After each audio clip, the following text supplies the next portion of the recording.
I mean, I wasn't ready. Hello. We're back again for another Bloodpunk thingy. This is episode 4. Episode 4. By the time you're all seeing this, it'll be Christmas is over. Well, and it'll be Boxing Day, I believe it was. Would be? 29th we're going to release this on. Not Boxing Day at all. It should be Boxing Day, but fuck that. Yeah, I'm already fair, working yeah, over fair Christmas. play. I'm not. Ignore what I said. 29th. Stop lying, Jack. We're here from the past. But first, let's talk about From the past! some of I was in the that band too. show supporters and the sponsor. So the sponsor is Warrior Prince 3D, and who is run by Rich, who does all the minis and terrain that you could ever possibly think of. If you can think of it and you can hold it in your hands, he could make it for you. Am I dreaming? If you can think of it, you can hold it in your hands. Go check him out. A really awesome dude. We also have a discount code, Discount. stars, for 10% off. So yes, please check him out if you need any minis, terrain, and all that jazz. In terms of supporters, we have the likes of Loki Battle Maps. We have the Deca Mini Insults over there, which if you watched any of the Starfire streams, you would have seen us ravagely insulting each other with them, mainly me. And we also have the likes of Battle Systems, who also has sent us a load of terrain that we will perhaps be using in Bloodpunk at some point. Can't wait to use that.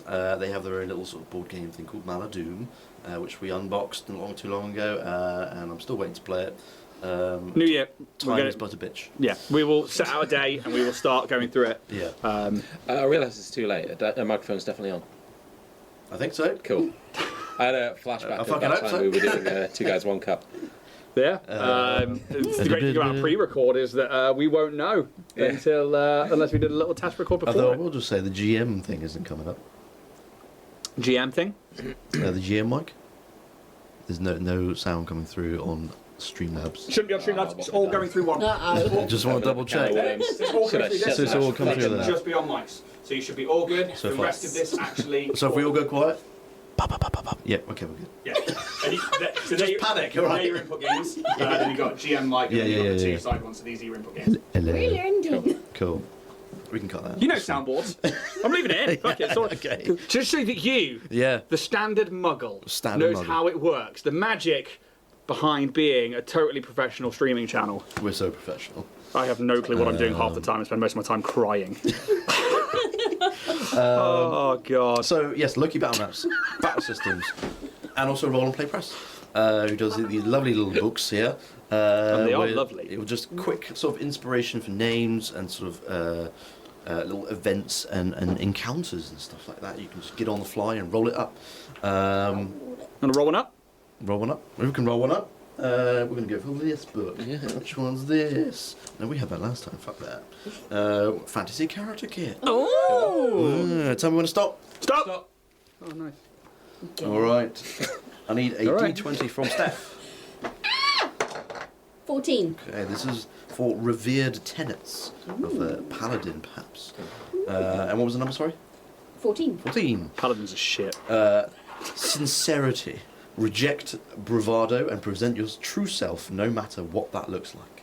Ooh, little personality trait. Yes. But I think those are really cool. So little personality traits are things that I think some people forget about during character creation. They go, I've got the class, I've rolled the dice, let's play. And I think like having those little flaws, those little gimmicks, those little like extra things can really add like something to. Flaws. Yeah, I'm all about a flaw.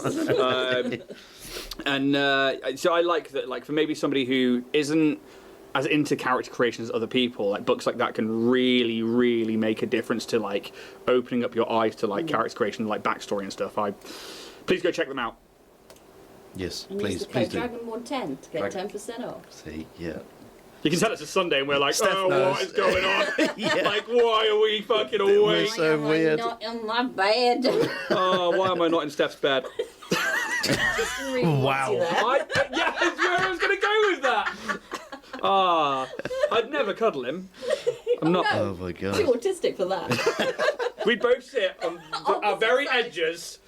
How did you know how we sleep? That's how I sleep. Well, I can have a cuddle. I'm like, Fuck off. not feeling it tonight, babe. Sex, you say? Straight back to not good. One last thing I'd say is if you have Amazon Prime, you can subscribe to us on Twitch using Twitch Prime, and it'll be completely free if you haven't done it already to anyone else. And if you have, what the fuck are you doing? So make sure if you do have Amazon Prime, please link up with your account and you can subscribe, and it'll be completely free for you. And it will help us out in the long run. Yeah, So, it's not free to run this. no, Please. no. Please help us. Please. It's Christmas, sir.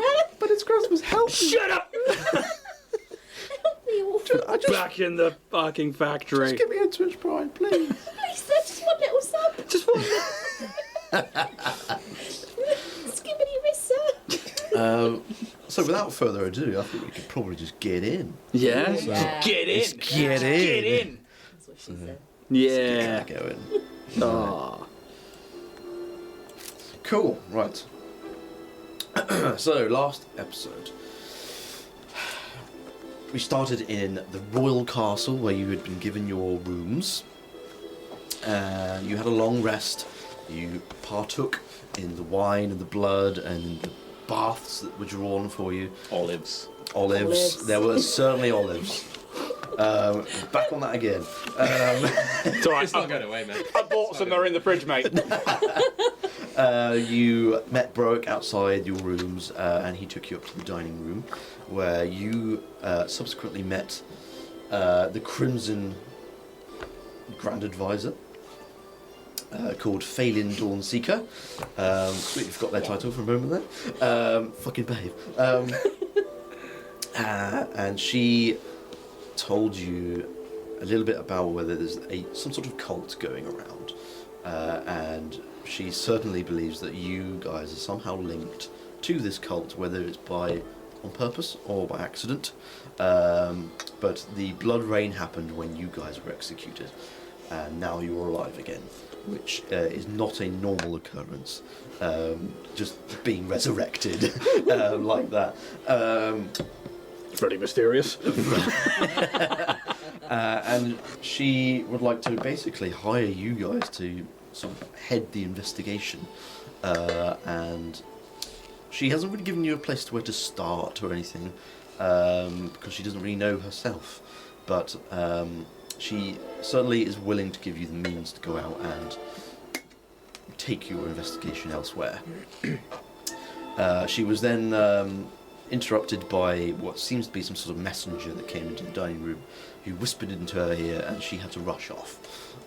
She said that she'll be back at midnight, but you are then free to roam the lower castle, where your rooms are.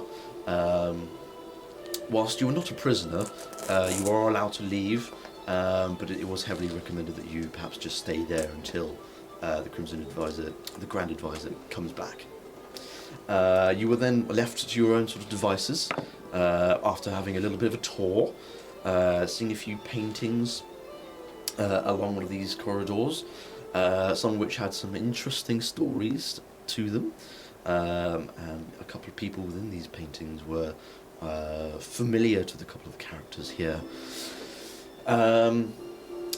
But yes, you were then truly left to your own devices, and then you happened to make your way towards your own rooms, noticing that the door to the tailor's workshop was ajar. And you can hear the machines whirring inside, and you poke your head in, and you notice that there is one person in this room, a very balded gnome with very sunken facial features and a large beard and a very well maintained moustache curled at the ends, and they're currently working on some textile, and clearly they are a masterful tailor, and you have quite a pleasant conversation with him after learning that he is the third child, and his name is I got a minute. Dolmen. yeah. That was from the login. Yeah, that was right there. I Dolmen don't even know if I wrote it down. Palehide. Oh, I did. Yeah. The only one that's got a name. I think I've sort of realised why there aren't names. And maybe you'll find out. Intriguing. Are we going to get like a boss fucking health bar that's going to come up? Sixth child, the Weaver. Pokemon. Yeah. So Why are you trying to catch it? Look, if they put a collection of things and they've numbered them, I'm gonna want to catch them. So you have a pleasant conversation with him. He gives you a little bit of information as to sort of who he is and the kind of relationship he has with the other children and the founder himself. He likes to think of himself as the founder's best friend when the founder was still alive. But he gifts you some a outfit each, which, whilst being royal outfits, a little bit out of fashion, but it's certainly worth a lot of money. And Dolmen has specifically said he doesn't mind whether you sell them or keep them or wear them. They are yours to do with what you wish. And they were worth 2,000 KF, which, by the way, if I didn't tell you last time, is called Kanrath Fangs. Fangs. Ooh. That's the They like a currency theme, don't of they, in this Kanrath. place? God, we get it. You're a vampire. Oh, Fuck. jeez. Oh, fucking hell. God, we get it. Alright. Super edgy. Yeah. I only buy it with fangs.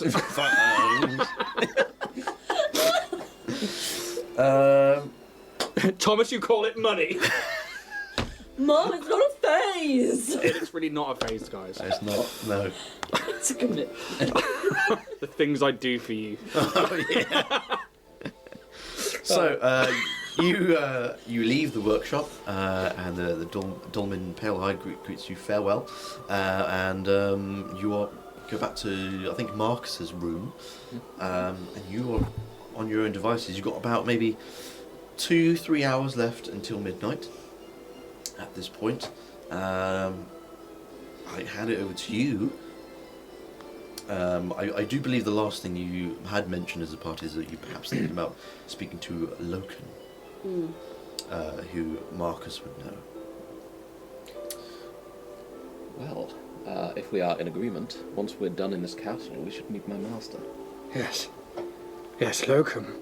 Who knows Kane? And like he just smiles at the name Kane. That's not unsettling.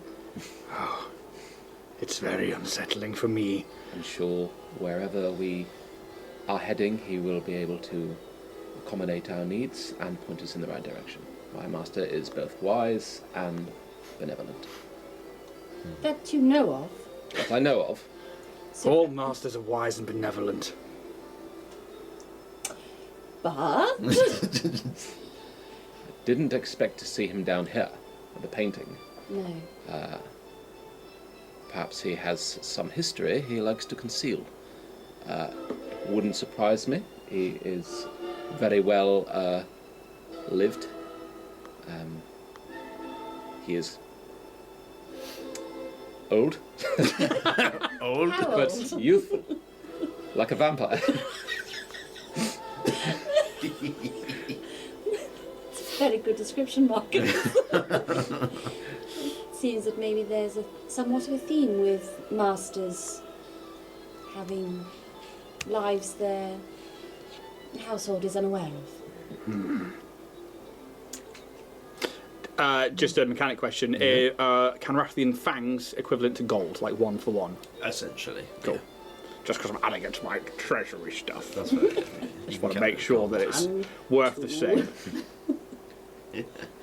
Well, where is Locum located these days? He would be in the Grand...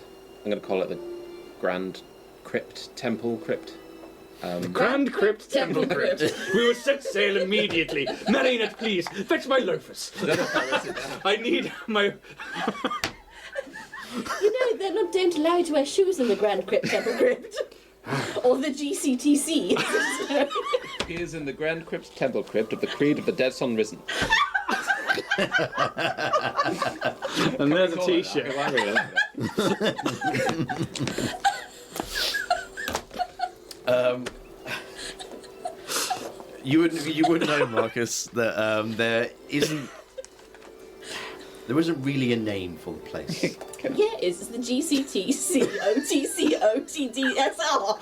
Imagine like them bursting in, like do it as if you're a cop, kick it in the door, and then say freeze at the end of it.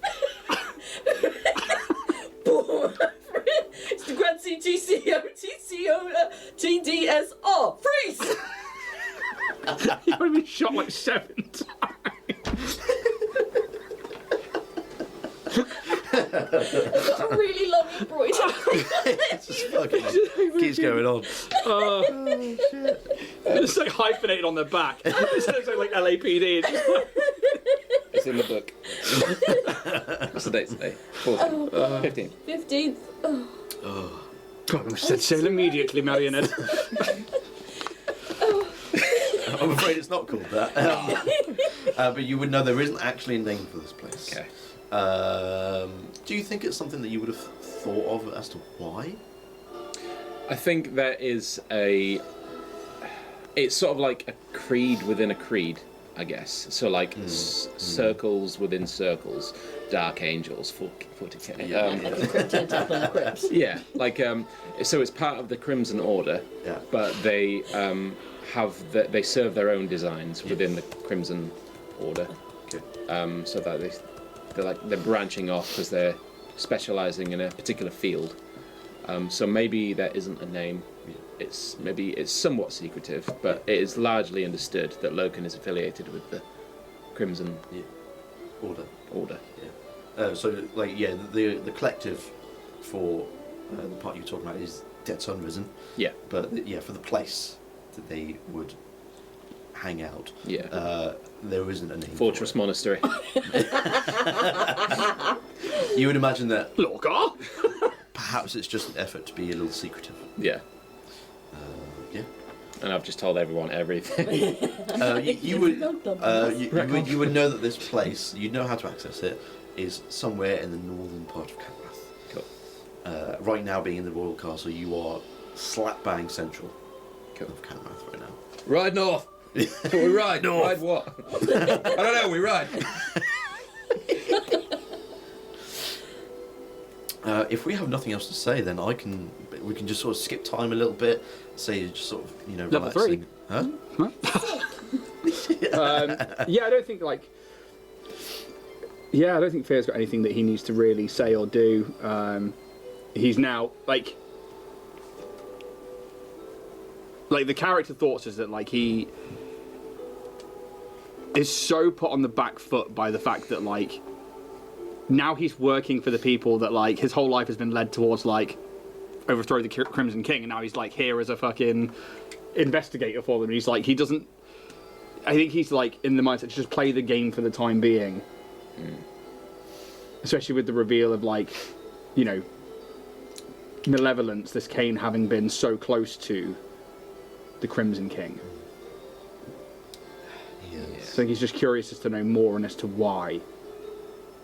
So yeah, he just kind of like recedes in on himself, and then we'll just follow your guys' lead for whenever you want to skedaddle off into the moonlight. We happy to sort of just skip ahead and go sort of like to midnight time. Yeah. Yeah. No, let's play it out minute Unless by you minute. want to do something else and like investigate any more of the lower castle, whatever you wish. How about you, Gear Chops? Gear Chops. Slap. Christ. Get on my room. Do we think that it is worth looking in the kitchen before we depart to see those other entrances and exits that Brooke mentioned, just in case we need to make a expeditious retreat?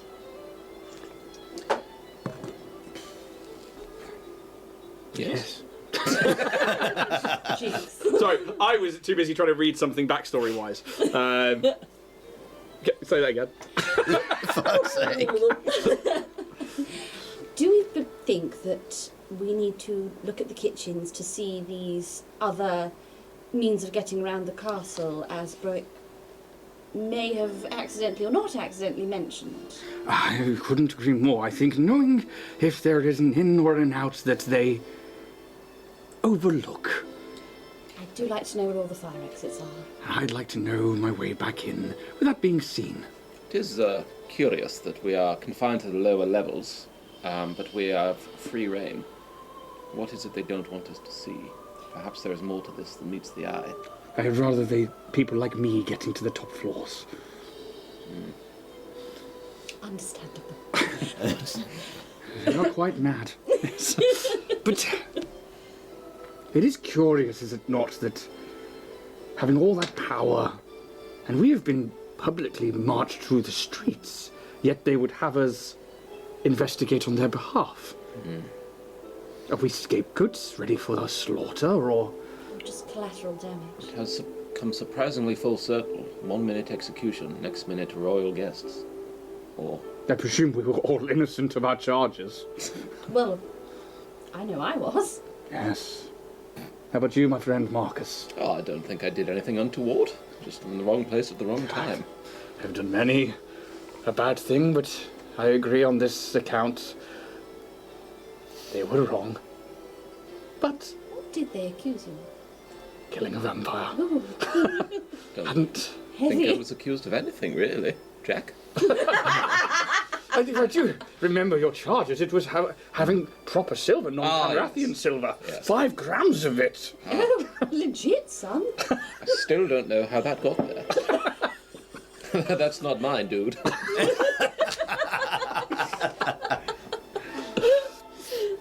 You would definitely know that was a setup. Yeah. Like, he wasn't actually there, you know. I swear I'm just holding it for a friend. Unfortunately, was in the wrong place at the wrong time, but was the right guy. It's hard to deny them that. But I will take my 3rd chance at life and see where it leads us. However, it was a curious experience. Desanguination, was it not? I don't want to go through that again, if I'm afraid. If I'm not mistaken. Well, I go through it yearly with my blood change, so, you know. But it was a little bit more extreme this time. Yes. At least we know what the worst is. Death. We have all experienced death from now. I think there is much more worse things that go creep in the night. More malevolent things. Interesting choice of word there, Fear. Malevolence is always present.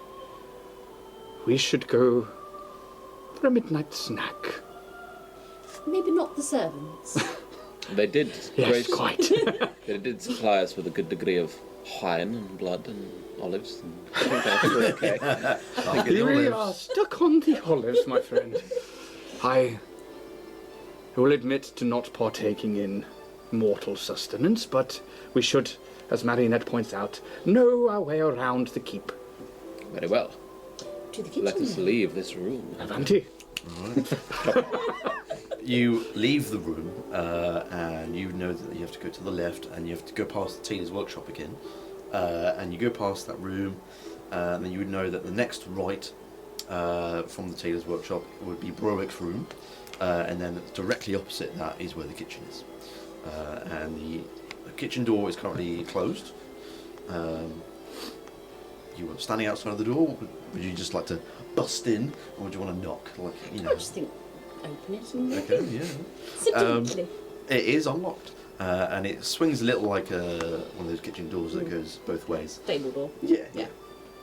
And you enter, and you see along the very back wall there are these counters, and there's another counter that goes to the left. So it's a big L-shaped counter where there's lots of food being prepped, and you currently see about 3 people in here at the minute.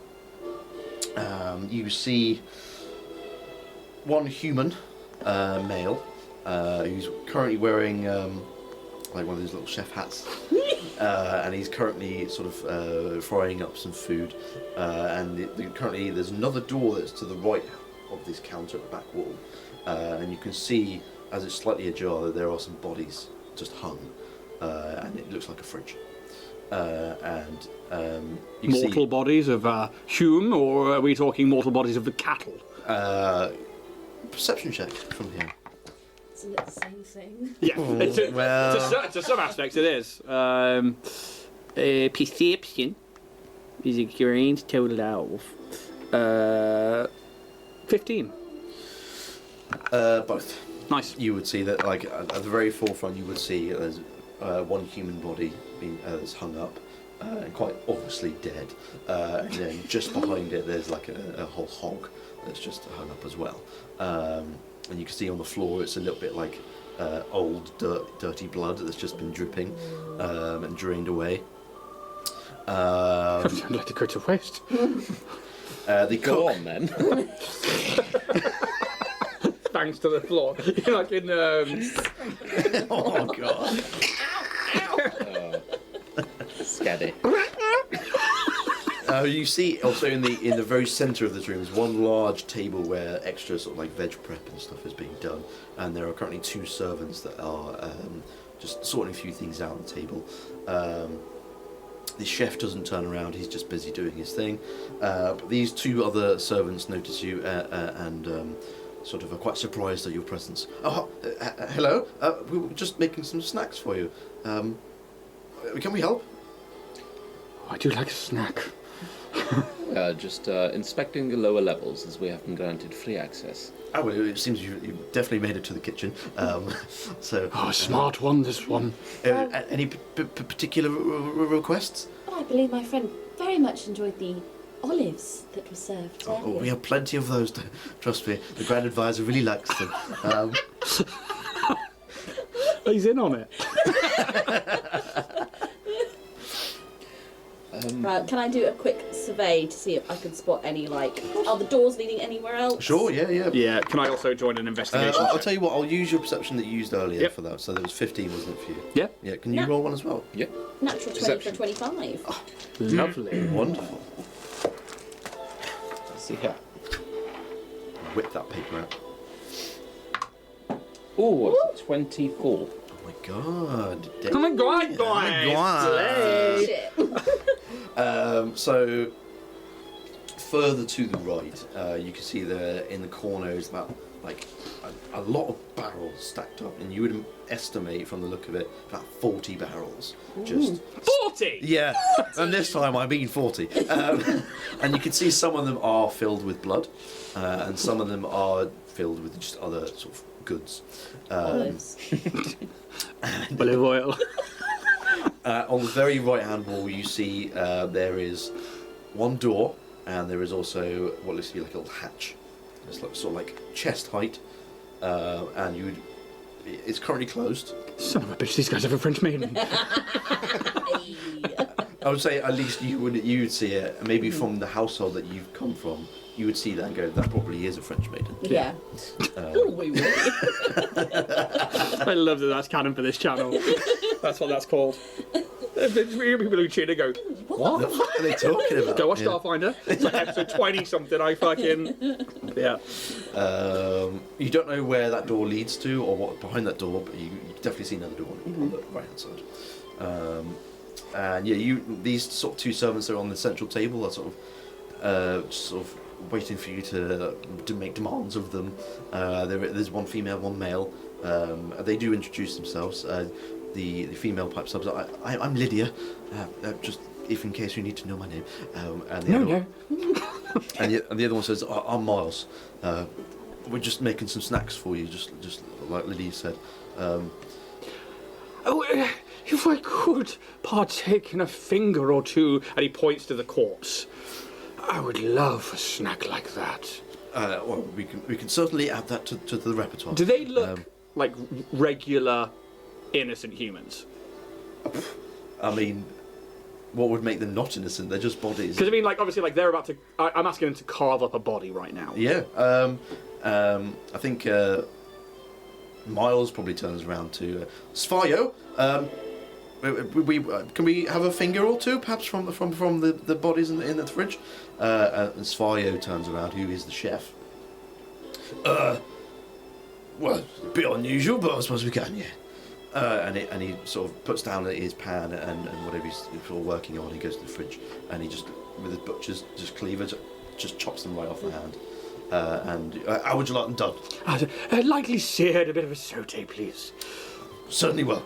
And he gets them straight onto a new pan with a bit of oil and starts cooking. Well, seems like everything is in order here for a vampire's castle. Say thank you. Thank you, my good friends. Not a problem. And as far as you will carry on, he won't talk to you. He'll just get on with his job. Yeah. We should probably leave these good people in peace. Yeah, so we found what we're looking for. I believe so. Okay. Excellent. Well, thank you very much. I assume we'll just take the plate.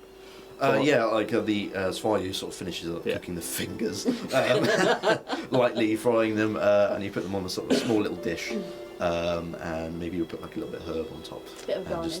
Yeah, a bit of garnish. Excellent. Thank you very much, my friend. We should leave. You should. Thank you again. Not a problem. Then they'll carry on doing whatever they're doing. Can I insight check them to see if they are like scared shitless or if they are fucking psychos? Yeah, I Sure. also wanted to do this. Okay, yeah. If you want to Because like inside, if you want to do it as well, go for it. Yeah. 14 on my part. 16. Okay. 4. 4. Okay. I think Marcus, you probably wouldn't be able to know. It could Just go the either kitchen. way for you. I think for you two, you would imagine it's not quite psycho-like. It's not that like, oh, look at me. They're very much just like their servants and their masters are the highest power vampires around, and they're not used to having guests or royal family enter the kitchen. Okay. They're quite used to having this space as their private space to do what they need to do. I think leaving the kitchen. Are there any like plants or anything in the hallway? Like potted plants, that kind of thing. Yes, it's somewhere basic I can dump some fingers.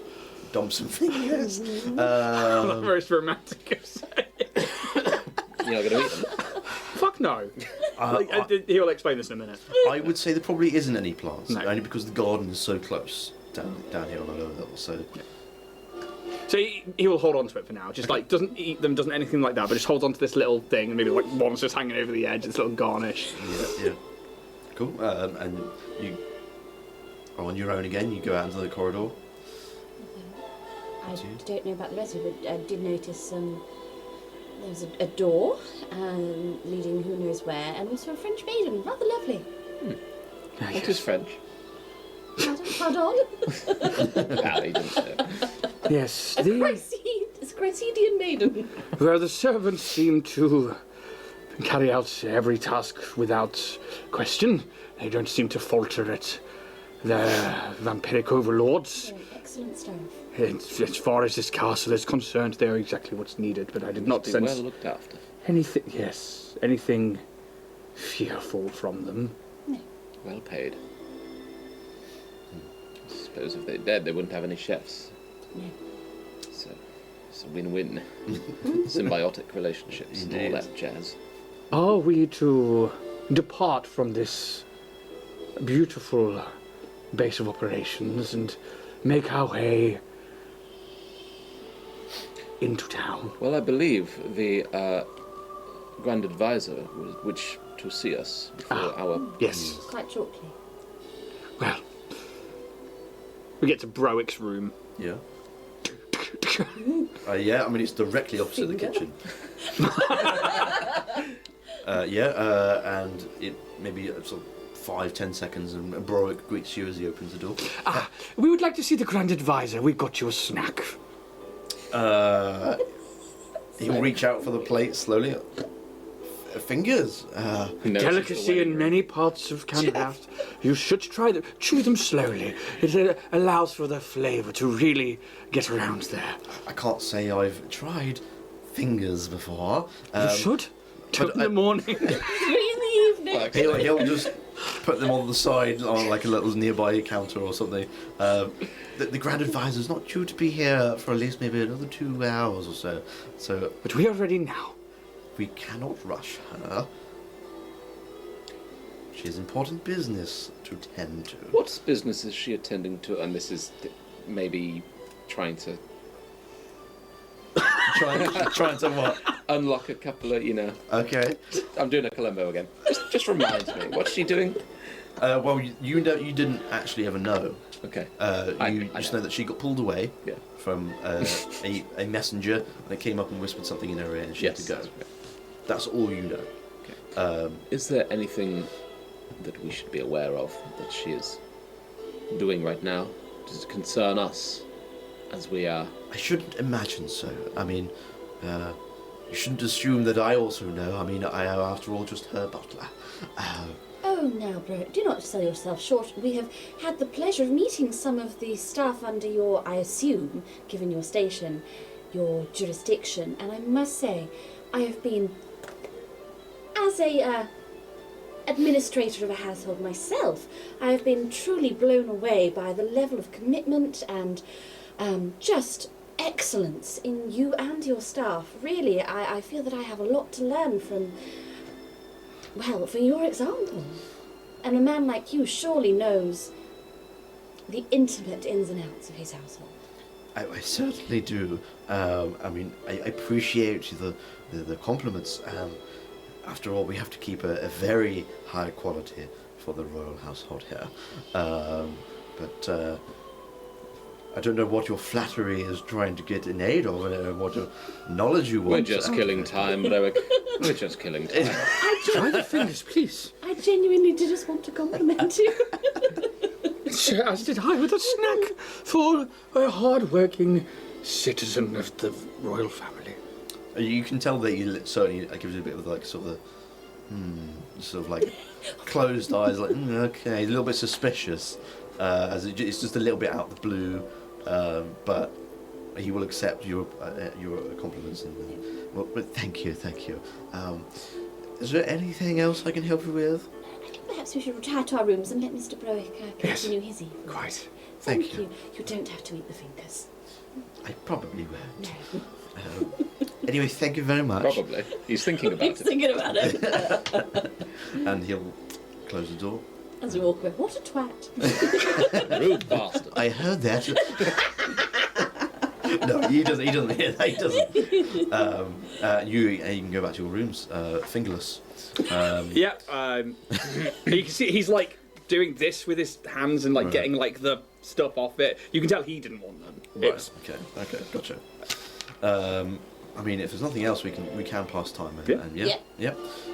So you just sort of chill out in the room, and I think even the small amount of time you went to the kitchen, the wine in your room has been filled up again, so it's been replenished in that short little time. So we'll Take a drink. Yeah, we'll make sure I'm fully hungered up before going. That's fine. You all good With untainted blood. So you have a bit more relaxing time, and you talk through a few things until such time as you then hear another knock on your door, and it is once again Browick.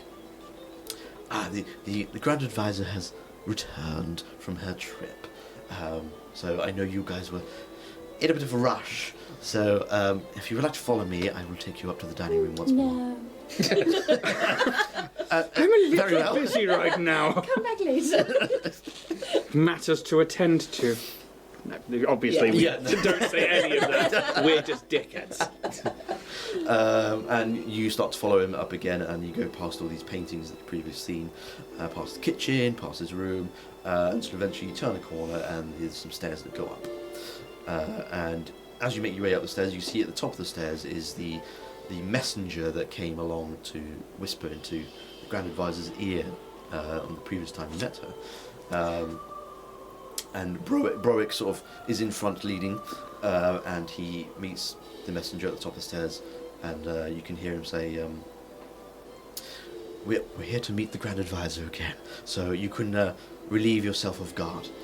And he's still wearing this dark blue suit with 2 square red pins on his collar, and he just simply nods his head and silently walks away.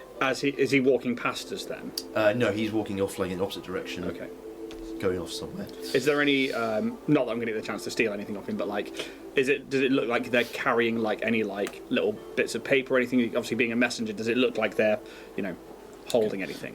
You can roll me a perception check. 17. 17. You don't see any any scrolls or any messages upon him. No, that's fine. You can tell that he holds himself very well. His posture is very straight and very confident in his standing, as it were. The Alexander technique. Sorry. I hear it's been passed down for generations. I'd say you would see that he has at least a small bladed weapon, sort of just underneath his suit jacket. Okay. But he walks away, and Broek carries on leading you, and you make your way to the dining room once more, where there's not so much a feast anymore. There are a few sort of snacks ready, and some of these snacks you recognise from the kitchen, where the Lydia and Miles were sort of preparing for you. Especially nothing but eat. I mean, to be fair, it's been about sort of 6-8 hours, so Well, fair enough. yeah. We'll let her off. I lasted about 40 minutes before I'm grazing again.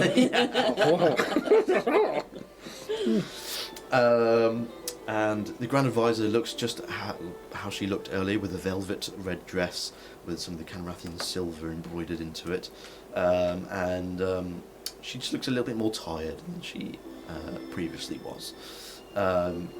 She greets you once more and welcome back. Please take another seat. And you can see the detective is also here, sitting down at the table as well. We're already here, and he also gestures for you to sit down at the table.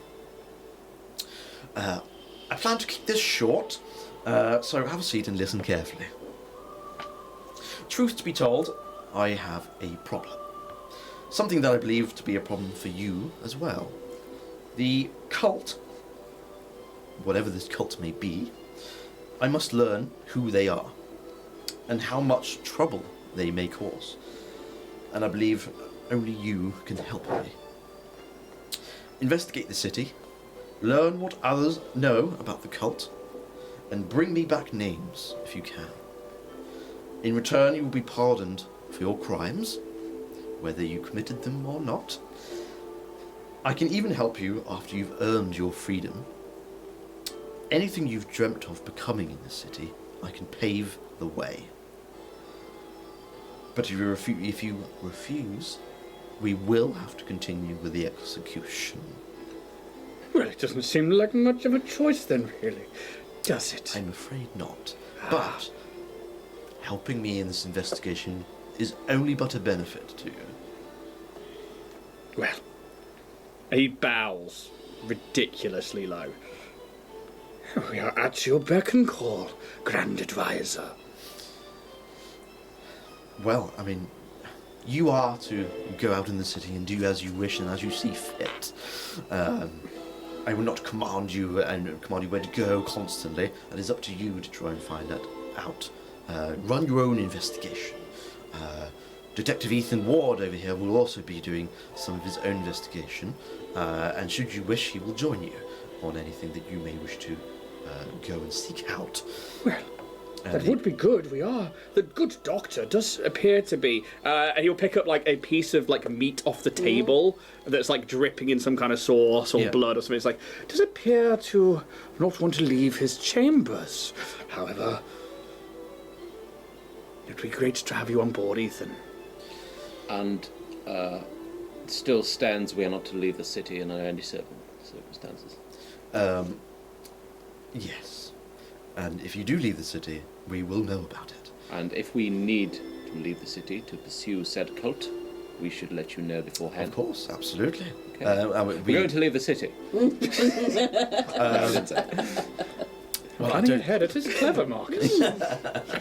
Well, we believe there to be some sort of cult activity here within Kanrath.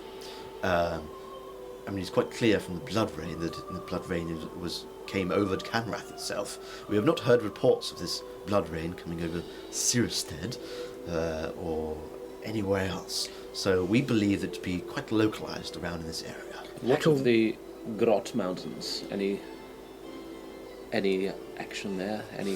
Well, I'm sure you've already been questioned by the captain of the guard not too long ago that there have been some bombings over in the Grot Mountains on the train lines.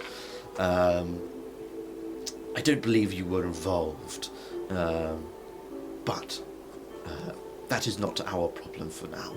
We need to find out what this cult has been doing and what power they really hold and who they are. They quite clearly have resources behind them and knowledge. So it's up to you to try and find that out. And Grand Advisor, do excuse please humour me. we were talking to Dolman downstairs. Ah, yes, the third child. Yes, the third child. And he's holding like a goblet of blood. We are to believe that obviously the children of the founder, the Crimson King, Dolman, the Grand General of the armies, are all playing their parts. Remind me. Yeah. How long have you been the Grand Advisor? Just trying to think. For around, I mean, since becoming a vampire myself, time is but a theory. Yes. And how long have you been awake then? I would say, by being around at least the Grand Advisor for a good 40 years or so. Ah, yes.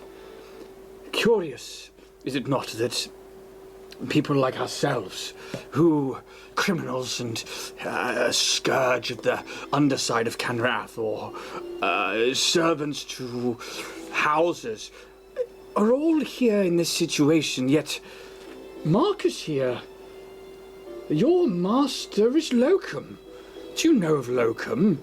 There's a lovely painting downstairs with the Crimson King and Locum on a hunt, as well as Wyam? Crassius? Keep my master's name out your fucking mouth. Wyron. Wyron, Crassius, and I'm going to. another tie to us within one painting itself, but also somebody that I was aware of, Cain. My dice out here. She's Oh gonna roll Lord, she something now. rolling. This is what we want. Yes, I've seen the painting. It is not unusual for the noble households to get together and hunt, although not so much recently. But the fact that all three of us have ties to that particular painting, is it not curious that Locum, Crassius, and this Cain, who was not missing, I tell you that, but hiding. Yet we are the ones that are here. Well, I believe that to be purely a coincidence. Can I insight check? Of course you can, yeah. It's not great. It's 14. I imagine she got some arms. It's very hard to tell. Yeah. She's quite clearly someone who's very used to being diplomatic and keeping a straight face when needed to. And the children of the founder, how well do you know them? Well, I am the Grand Advisor to the Crimson King himself. As far as the children are concerned, they've become a little less relevant in recent times. Obviously, the Crimson King is the first child. He himself is a child, but he is the Crimson King now. He rules Kanrath.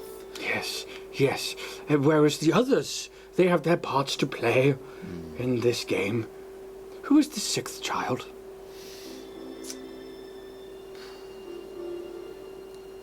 You can roll me another insight check. That's better, 17. I can say you can see a slight twitch of the eye.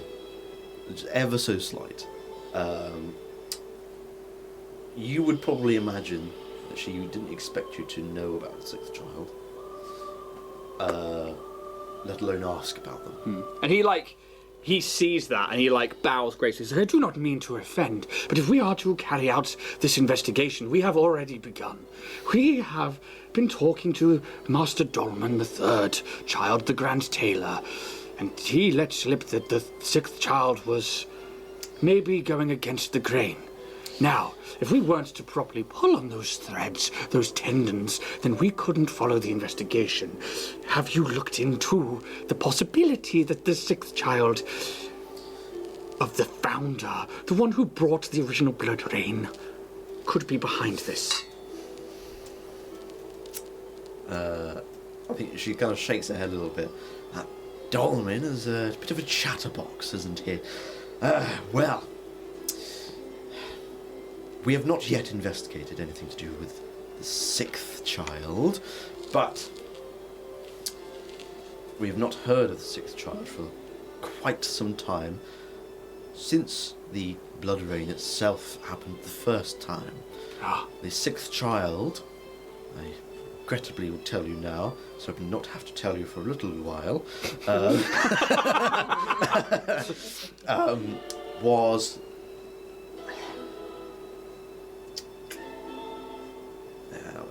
yeah, she would. Okay. The 6th child was never favoured. They just happened to become the 6th child because the founder himself gave them the ability of vampirism as a means of punishment. So that they would forever have to live their days immortal. And the 6th child clearly was not happy. And the 6th child then began the rebellion. And it became a bit of a problem, shall we say, in Kanrath. Hence why the founder himself had to resort to such measures of using the blood rain. And as I'm sure you well know, the history has confirmed that the blood rain quelled millions. But did it quell the child? We have not heard anything of the 6th child since. Well, we could obviously assume that it had killed the 6th child, and we do know that this rain would kill vampires, and it did. But whether the 6th child was within that, we do not know. But ever since, we have not heard but a whisper of the 6th child. What whispers have you heard? Well, this is precisely my point, is that we have not heard much at all. where was the seat of this rebellion? There was not so much as a seat. They had places all over the city, and they were growing day by day. Like a cult. Well, exactly. Like a cult. But they were... I'm glad Marionette got it. They were very much against the ideas of vampires itself, and even though the 6th child was a vampire themselves, they did not want this power to be had, and they wanted things to go back to the way they were before Kanrath was overtaken by the founder. Do we know of... This is a bit of a weird one, because I think something's flashing in Fear's mind that he doesn't quite understand. Yeah. Like, he hasn't got those memories to draw upon, he hasn't got those things, but he's like, something, I think, is like, causes like a head twitch. Sure. It's like, is that not like a religion's basis? I would not say so. I mean, there's a reason we call it the rebellion, because it's quite literally just citizens of Kanrath, and they took up arms wherever they could. They raided weapon stores, anything they could get their hands on to kill us vampires. We did not see anything religious of nature within their rebellion. Okay, yeah. Can I make a history check to sort of see if I've ever read anything in the past that would suggest like the division of kind of fatalities in that first blood rain, like how much was rebellion, how much was other. Sure. Like children's stories at night time, like, Yeah. and then the rains came. Oh, there's definitely yeah. those. Oh, yeah, absolutely, yeah. That's not great. It's a natural 1 Oh for a 6. no! Is that your first natty one of this campaign? It is, yeah. I think, yeah. Oh, Yeah. okay. That's just in my mind that you haven't rolled a 1 yet. Yeah. The information doesn't quite come to you. So specific. You would know that you would at least know that vampires and non-vampires alike were killed.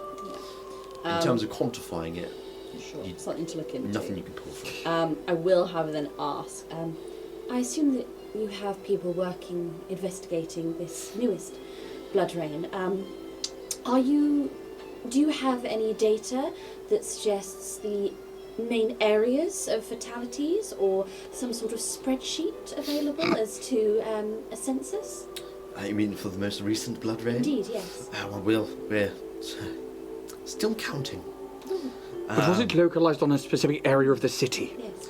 No, it was all over the city. That's big. It's quite large. Yes. Girthy. Yeah. Get something up. Yeah, get a map. So you can get a little bit of an idea of size. Fucking hell. Damn, son. Damn, son. I'm going to give you your book back before I look into it. That's fine. Yeah, all right. I'll take it. Yeah. I'll get the camera. That's a big city. I got it here. You go. I would know this anyway. It's got a lake. Yeah, it's got Good for you, buddy. It's got 2 lakes. You are currently in this small little district here. It's where the broadcast is. Where's... So we're in this district here, yeah? Yes. Obviously the blood rain you're saying was like all over it. Yes. Well, it's only about, what? A mile? 4 miles wide-ish. Yeah, okay. Where... Now remind me, Yes. where was the correctional facility? I believe. God damn! And where were we exsanguinated?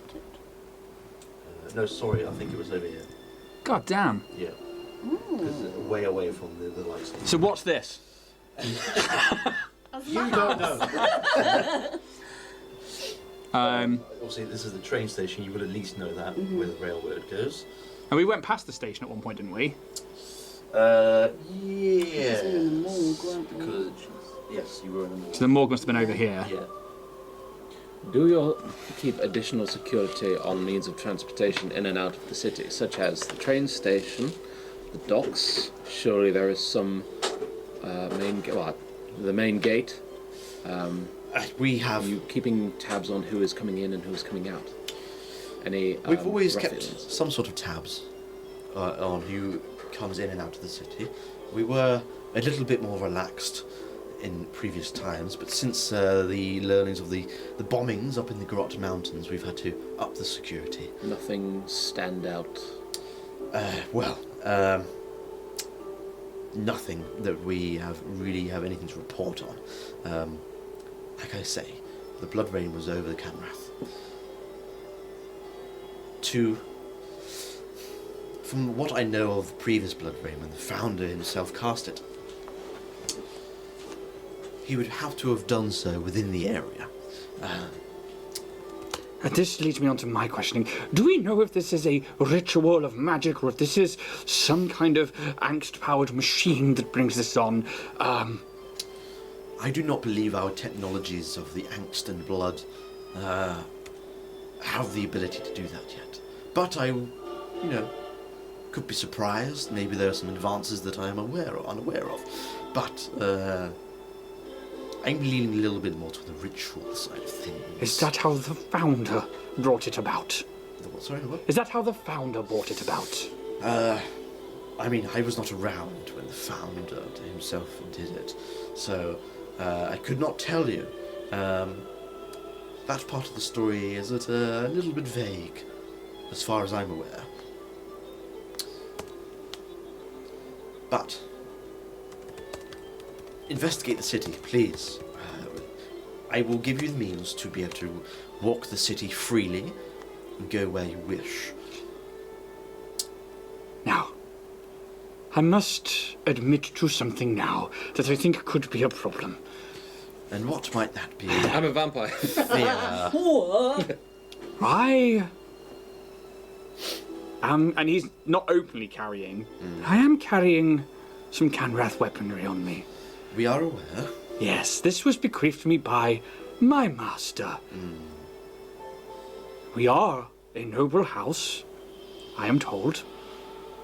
However, I believe it to be unregistered.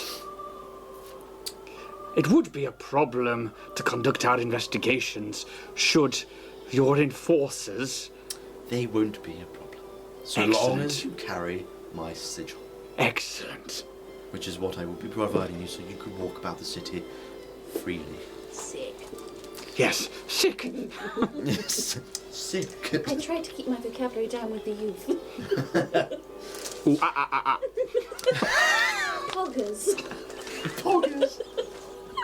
69,420. Nice. Just blazing. Skippity riz. And I would like to riz you, Grand Advisor. I would Keep like in to... mind, In your sexy little velvet dress. I can provide all the olives you would like. What it- does... yeah, Sorry, no, you're carrying on. What were you what gonna does the sigil look like? So this sigil would have the coat of arms on it. Give me a second, I can just find the description for it. Yeah, okay, so it has an Ouroboros with a snake's head and vampiric teeth biting its own tail. Oh, that's not ominous. Um, Ouroboros. This is, you would know that this is one of the favoured symbols of the founder himself,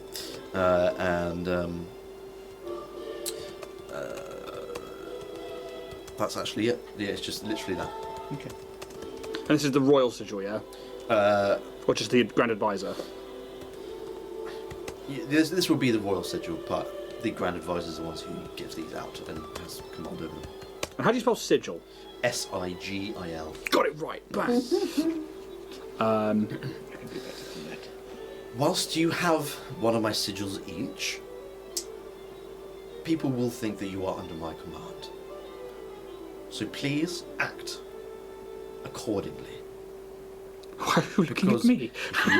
if you cause trouble or misbehave or do anything out of line, I will be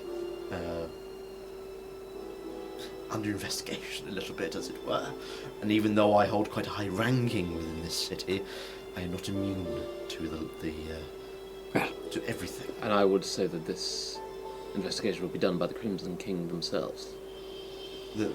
Sorry, Is that what you're referring to? Like, if the Grand Advisor is under scrutiny, who would be scrutinising? you would get that she's talking about like the respect. If you're seen to having sigils and you cause trouble and mayhem and whatever, and they know that you have these sigils, that you're under the command of the Grand Advisor, she would lose respect and perhaps lose her standing as Grand Advisor.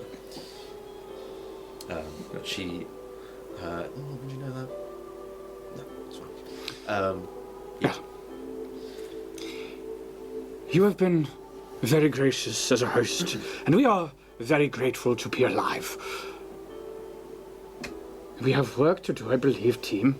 Indeed. Yes. Shall we go to the crypt of the temple, crypt of... The GOCTP one. The Grand Crypt, Temple Crypt of the Creed of the Dead has arisen. Yes. Nice. Yes, I hear it's pumping this time of I'm night. unaware of such a place. If we're all in agreement, and you will take out this investigation, and you'll sort of nod ahead as if to say, are you in agreement? Bows deeply. Yes. Indeed. Broick. Oh, this guy. Broick comes over, Give me the ick. and she will say, Right. our guests will need equipment for the job, and they will also need some of my sigils. If you could take them to the armory of the cohort Sanguinia. That's how you name something. Ask the captain, Sir James Mitchell. Yes. Sir James Mitchell. Yep, genuinely that's the name. James I'm Mitchell. It sounds like he sells oil. Come on down to James Mitchell's. And see what he can spare. James Mitchell. He will be waiting for you, Broick, so don't worry, there won't be any trouble. Mr. Ward, will he be joining us? Detective, would you like to join them? Yeah, I think I'll allow to do that, please. And he'll stand up, sort of ready to go. And Broick will sort of gesture to you all to sort of stand up and follow him. And the Grand Advisor will say, well, if you need to communicate with me, just let any one of my elite guard cohort Sanguinian know, and I will know any message that you would like to send. Or come back to the royal castle itself. As long as you have those sigils, you will be allowed passage. If there's anything else... No, you have been more than hospitable, my fair lady. And he bows once more. Good luck in your investigations, then. Not if I see you And first. she'll start eating some olives.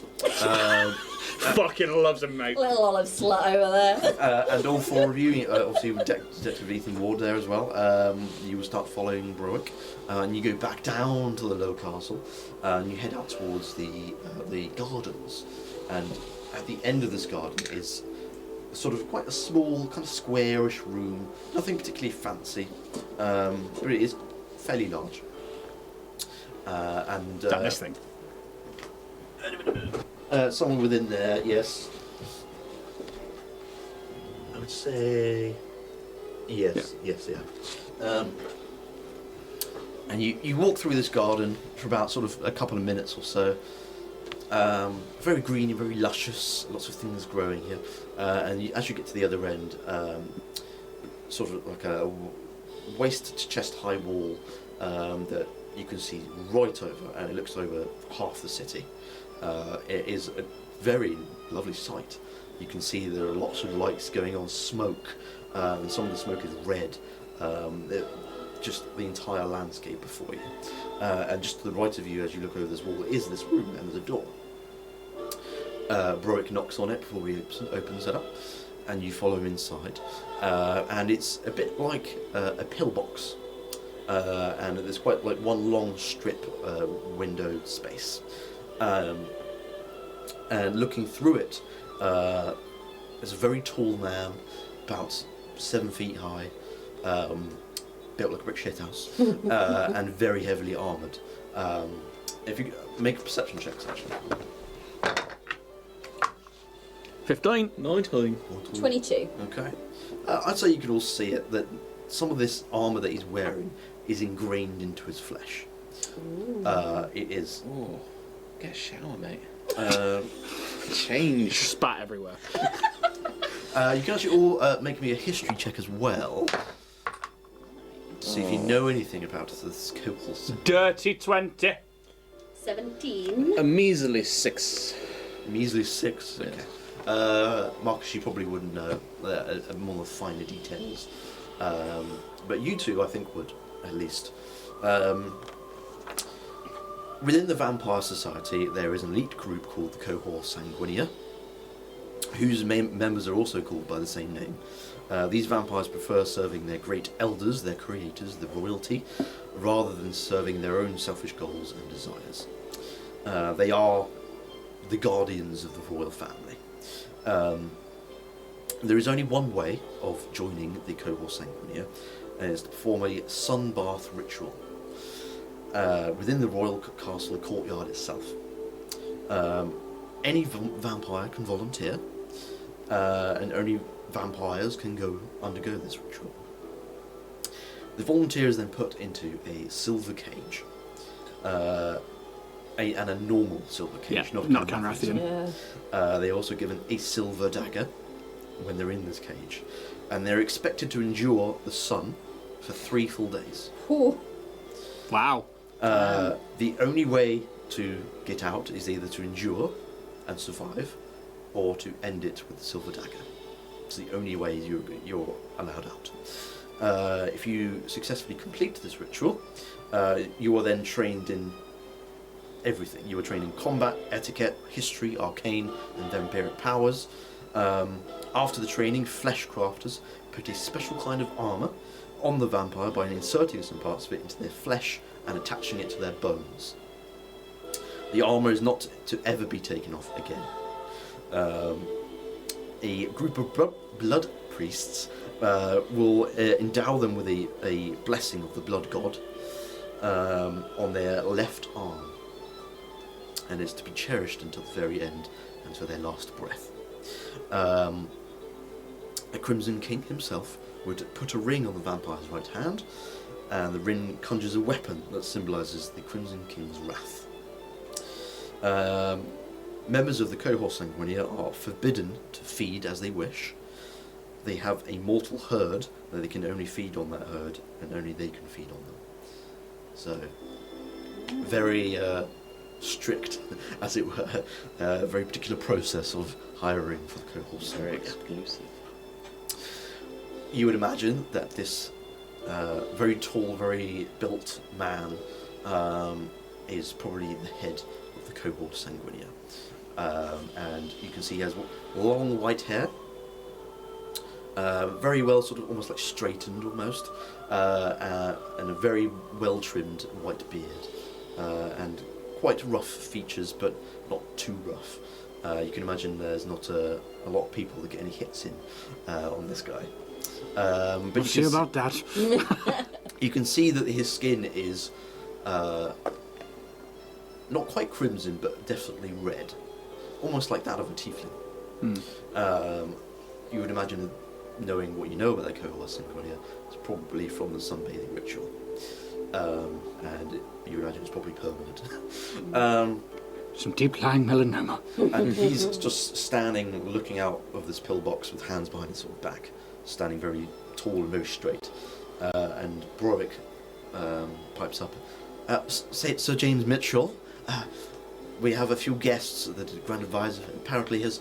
this man turns around. Ah, yes, I have heard of these ones. You may leave, Browick. And Browick just... yes, of course. And he leaves. Bye, Browick. Yeah. He does seem a little wet behind the ears, does he not?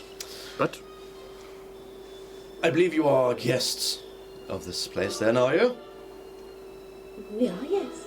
And you are to have equipment for our very armoury. This is what the Grand Advisor has said, yes. Okay. very generous of her. Very, very generous. I've got permission. We've got a note. Good. Says all of the guns, all of them now. I'd imagine if you're here, that means you're probably the ones to be allowed here. So I can't imagine you would have snuck in. This is not something that happens. But if it were to happen, where would it happen? Where would you want to defend? Where would you really defend first? How many guards per tower? 50? At least 48. At least.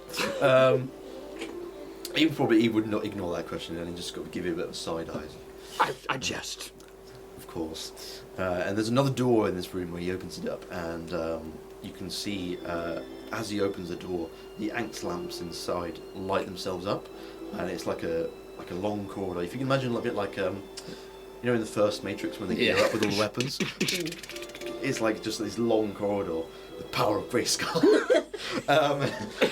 And there are just weapons lined up along this wall on racks.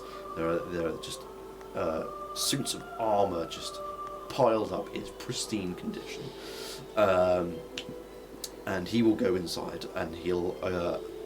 You can see that he opens up some sort of like a sort of medium chest that's kind of on the side, and he opens it up, and he goes in to grab some things out of it, and he turns around, and these are the sigils, and he will give you each one of these sigils, including the detective.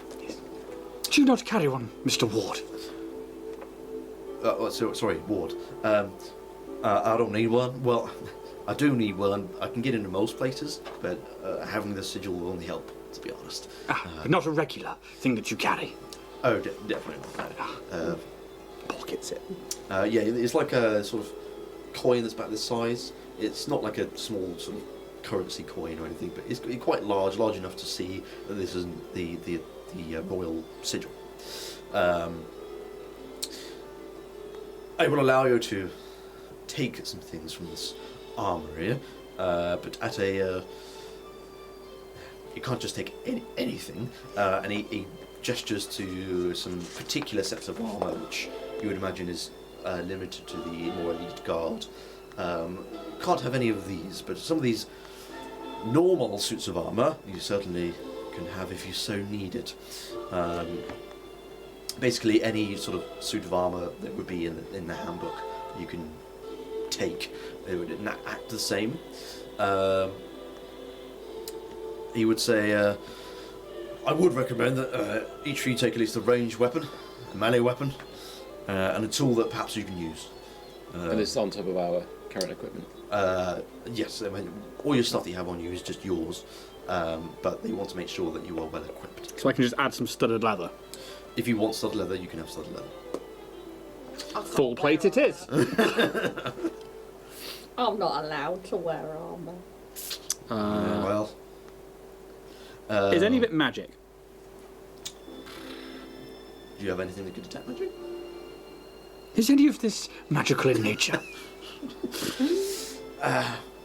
Some of it is, but I'm afraid some of that will be under restricted use for more elite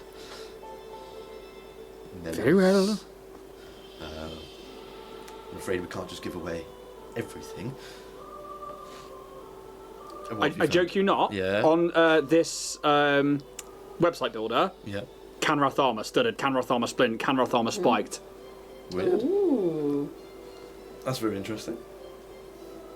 I wonder if they've updated recently. Maybe. That's quite interesting. Okay, so he's going to take some studded, just like take his aesthetic and just bulk it up a little bit. Just to let you know, everything that you take from here is non-magical. Yeah. You can take 5 pieces of equipment, each of which must be worth 750 kf or less. Obviously, that kind of means gold as well. So,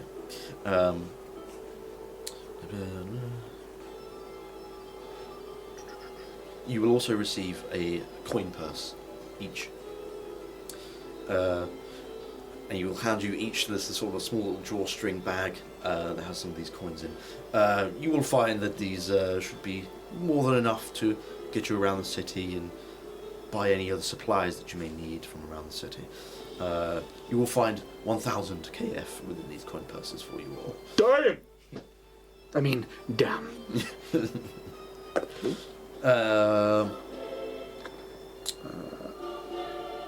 Yeah. You can just let me know when you're all done adding your equipment. I might have to do this Yeah. out of session. Have a little look at it. Yeah. I'm nearly there. I don't think I'm spending all that much. I think I'm just going to grab like Yeah. You don't have to take 5 pieces. You can take up to. no. You know, I'm pretty if there's squared anything away. like, oh, I wish I had that. You know, you Yeah. can absolutely just add that. But I can continue, and then if you Yeah. guys think about anything, you can say you just take it as sort of a bit of a Yeah, retcon some of kind these things thing. don't have like prices attached to them, so it might need a little bit of. If you just tell me what it is, I can say you can have it, like, or not Yeah, I have think it. we'll have a bit of a read. That's fine. The detective will probably pipe up and say, "Well, if we're all ready, we should probably start an investigation right away. I've got my sigil. I don't really need any equipment from here. If you have weapons, by the way, you can take ammo from here. There will be some ammunition, so that is something that could be handy for you." Because the Kanrath stuff works on. Blood cartridges? Yes, obviously. That's what I will be grabbing. Yes. Plenty of. Do you want the book so you can... I've got a digital copy here, so I will go in and grab that. So I'll add those on. Basically, I'm going to grab as many of those as I can physically carry. Yeah. I think otherwise, like weapon-wise, he's pretty kitted out. He will upgrade to studded, and then equipment-wise, I'm going to take a burglar's pack, Okay. and then I think he's pretty good to go. That's fine. Yeah. So I don't think I need to take They're too just much. making sure you're all set. Yeah. They want you to succeed. Are there any blood vials they keep here for like For consumption or for cartridges? Like consumption? You can do both, can't you? You can take the cartridges and you can use them. you can. Yeah. They could act as both. I'd say they would only have cartridges here that are meant for putting into guns and stuff. Yeah. But I'd say, you can. There is a limitless supply in here. You can see there are just these like crates full of these blood cartridges. So yeah, you can take quite a few if you need them. Are there like empty cartridges, empty vials? I'd say you could find some if you rummaged through a little bit. Any empties I'd like to. Okay, yeah. How many do you want? 400. All of them. Let's say, can I get about 8 to 10? Yeah, I'll say 8 to 10. That's fine. Yeah. And I will take, I think, just a light crossbow. Bloodwork. Yeah, grenades. that's what I. The only other thing I Yeah. took was a light crossbow, Cool. just in case I need it. Yeah, that's I didn't have anything range. Oh, have they got any grenades in here? Yeah, bloodwork. Bloodwork grenades. Pretty good actually. 4d4 damage. How much did they say they're worth? I need to go to them. It can't. It doesn't actually. 228 or something? No, hang on, I got them here. So, Bloodwork, Kanrath Armory, weapons. Oh, 600 600 KF. So What page are you for on? each grenade you take, I would say we'll probably take 163. one of those equipments. 164. Sorry, how much? If you want to take a grenade, that's fine. Mhm. You can take each grenade you take would count as one equipment. Oh, okay. So you're allowed to take 5 things basically Yeah. from this place. Maybe I'll take one just So, to. armor, light crossbow. Ooh, if I'm taking blood cartridges though. Yeah, okay. I'll take 1 grenade and 2 blood cartridges. Yep. Okay, and I'll write that down, and then I will have to add the Kanrath grenades into here shortly, because they're pretty useful. I mean, you're looking for the sniper ammo, aren't you? I've already got that. That's what ammo are you getting then? Just the cartridges for it. I think is yeah, the ammo sniper rifle. yeah. So it should be Yes. blood cartridge, 10 KF. See So it- special description. The blood cartridges themselves are the normal ammo for like the pistols and stuff, I think. Hang on. Let's have a quick sorry. look. Sniper rifle ammunition is blood cartridge, and then it says, yeah, it just says blood cartridge. Where did you find the crossbow? It's not a bloodwork crossbow. The crossbow is just literally a Just- light crossbow, yeah. like a regular, Oh, okay. It's an innocent crossbow. just an innocent crossbow. Could do with it. Weapons. Better range than mine. What I've done, Alex. Yeah, all I can I've see done that on sort is, of like dummy character, Indian Dibion, just like 164. Oh, okay. To add stuff quickly. Right. Okay. And then 163 says a blood cartridge. So I know. So, but you need basically every time you reload the gun, you need a blood cartridge as well as the ammo. Oh, okay. So the blood cartridge is what it reacts with the angst crystal and Right. allows it to function as a firearm, and then you need the ammo, which still has its own little bit of blood in it, to fire. Okay, cool. So, yeah, a blood cartridge per 10 KF each is basically 1 reload. okay, cool. And where do I get the ammo? So the ammo is just above it. I've got this here, so you can get 5 sniper rounds for 200 KF. So you can get Oh, yeah. 15 per 1 equipment. Okay, cool. So, 15 per 1 equipment. Goddamn custom things. No, but I quite like tracking ammo. So, Yeah, no. That's fair. That's cool. Fucking nerd. Pose up. Yeah, okay, I won't take the grenade. I will take 2 cartridges. Yep.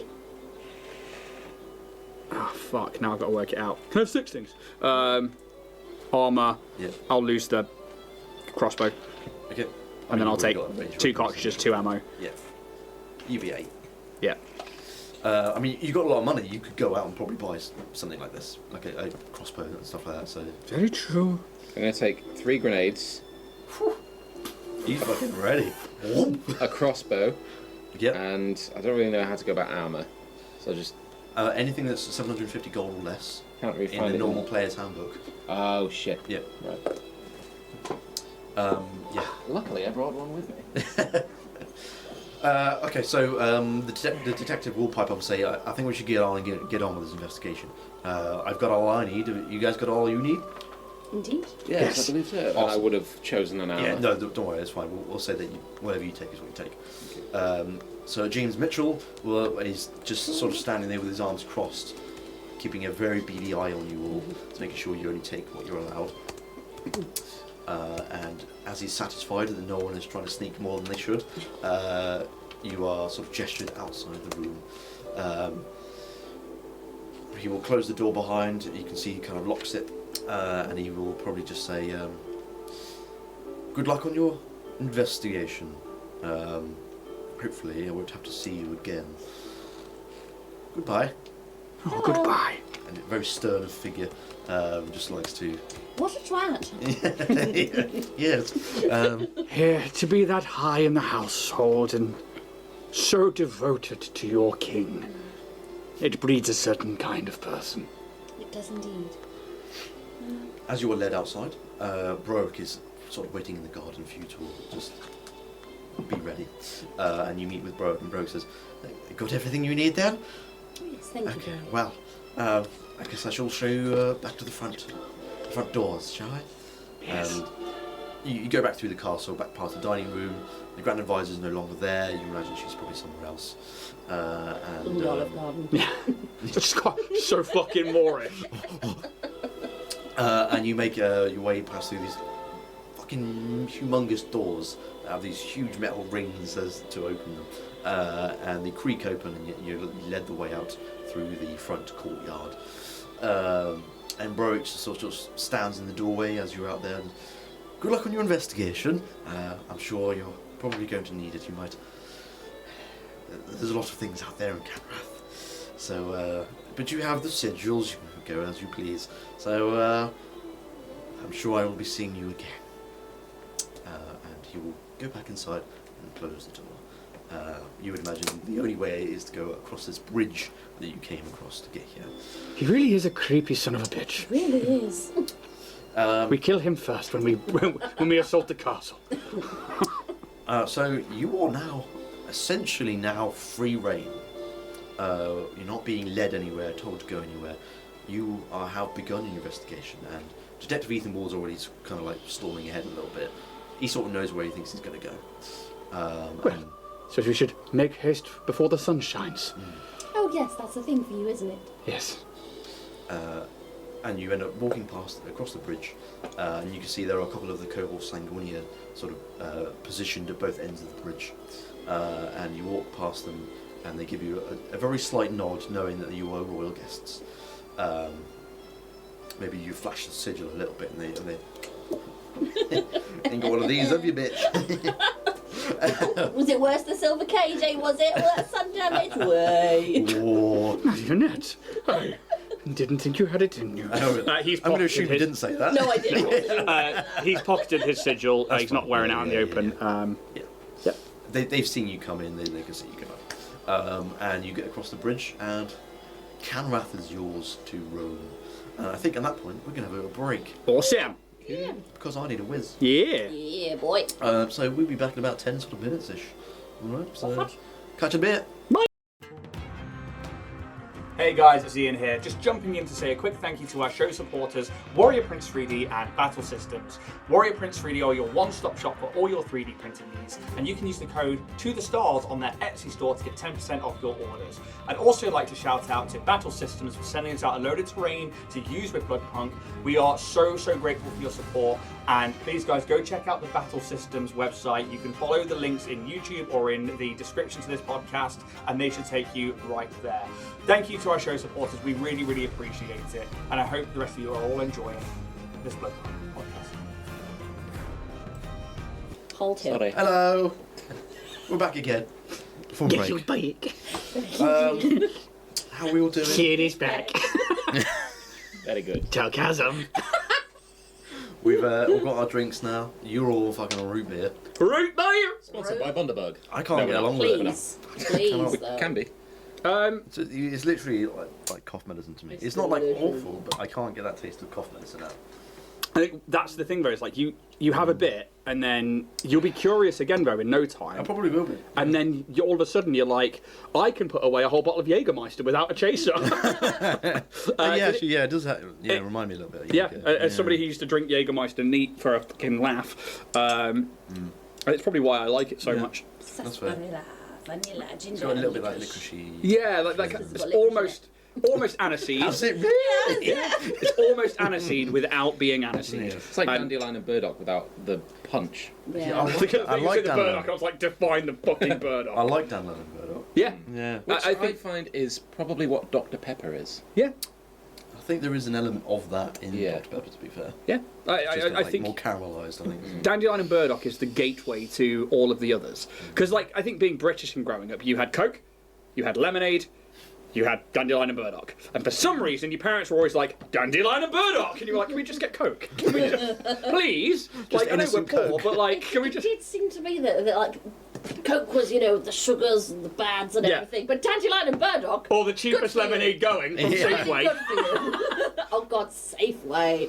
Woo! Yeah, but then you get like, you know, you get your apple and blackcurrant, you get your orange, and you mix that with your lemonade, and that was like your pop. And it's like, then you have your water, you get your Council House pop. Yeah. That's, What was it?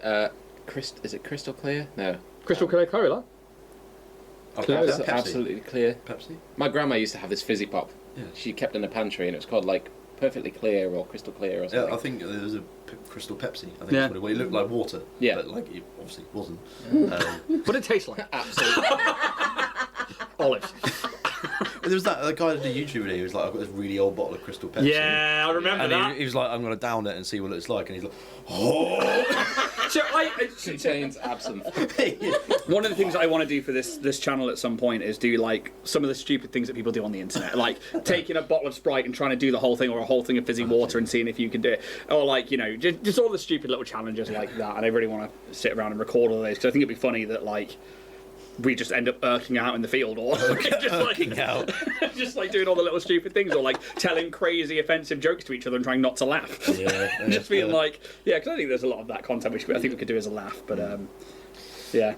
So let's put some music on. Let's get into the settings. Let's go back to the gym. Woohoo! So there's my next character. I loved it. Okay.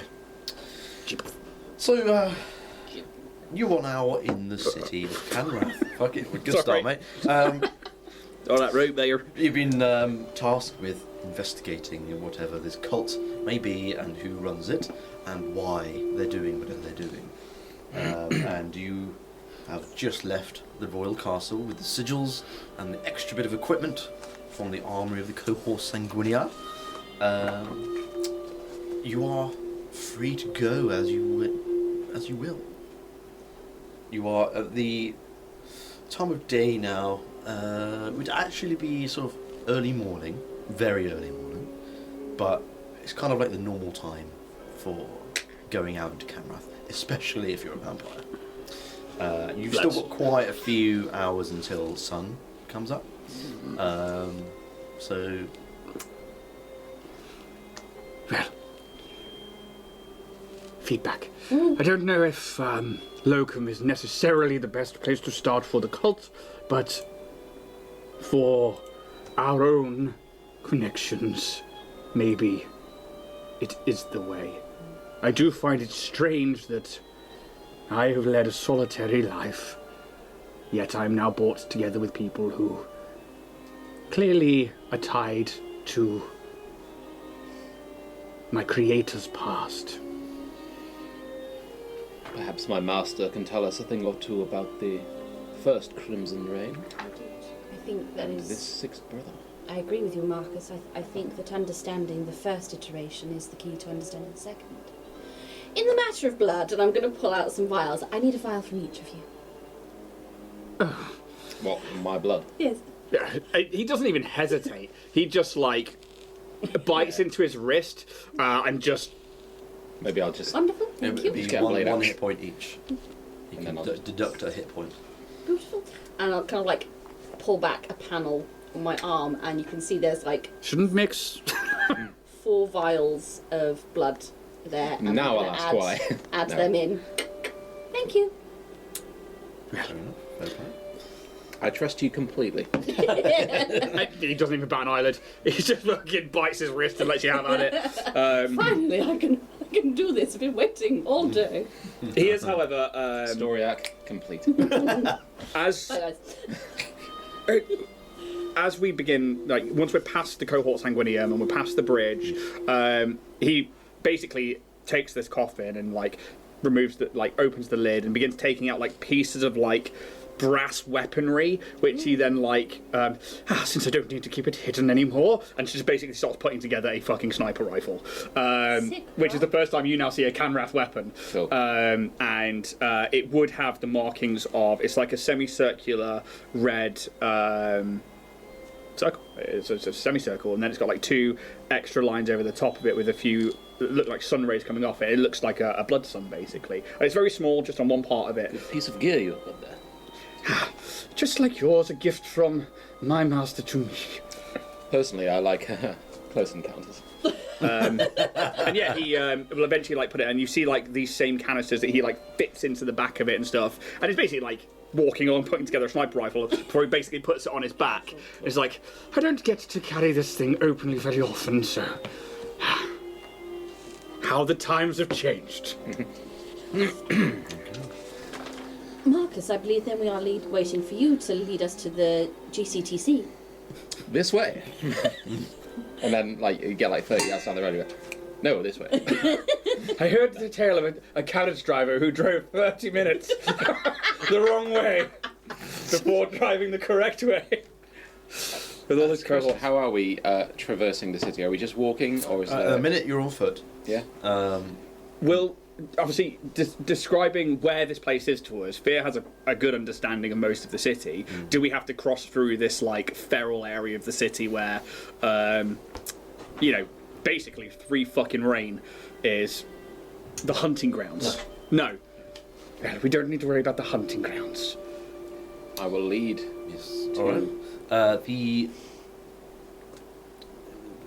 The detective sort of says, "Would you mind if I joined you on wherever you're going?" He's been there the entire time. Yeah. Get a bell. Of course, I'm running my own investigation sort of alongside you, but I'd like to see what you guys come up with and where you go. So, can I join you, or are you going somewhere that you don't want me to? Cannot guarantee that you will gain full access to where we're going, but if you come along, I'm sure I can make allowances, or my master will make allowances. Obviously, I'm not a vampire myself, so you know, I don't know if that will stop me from getting in or wherever you're going. Would that stop me?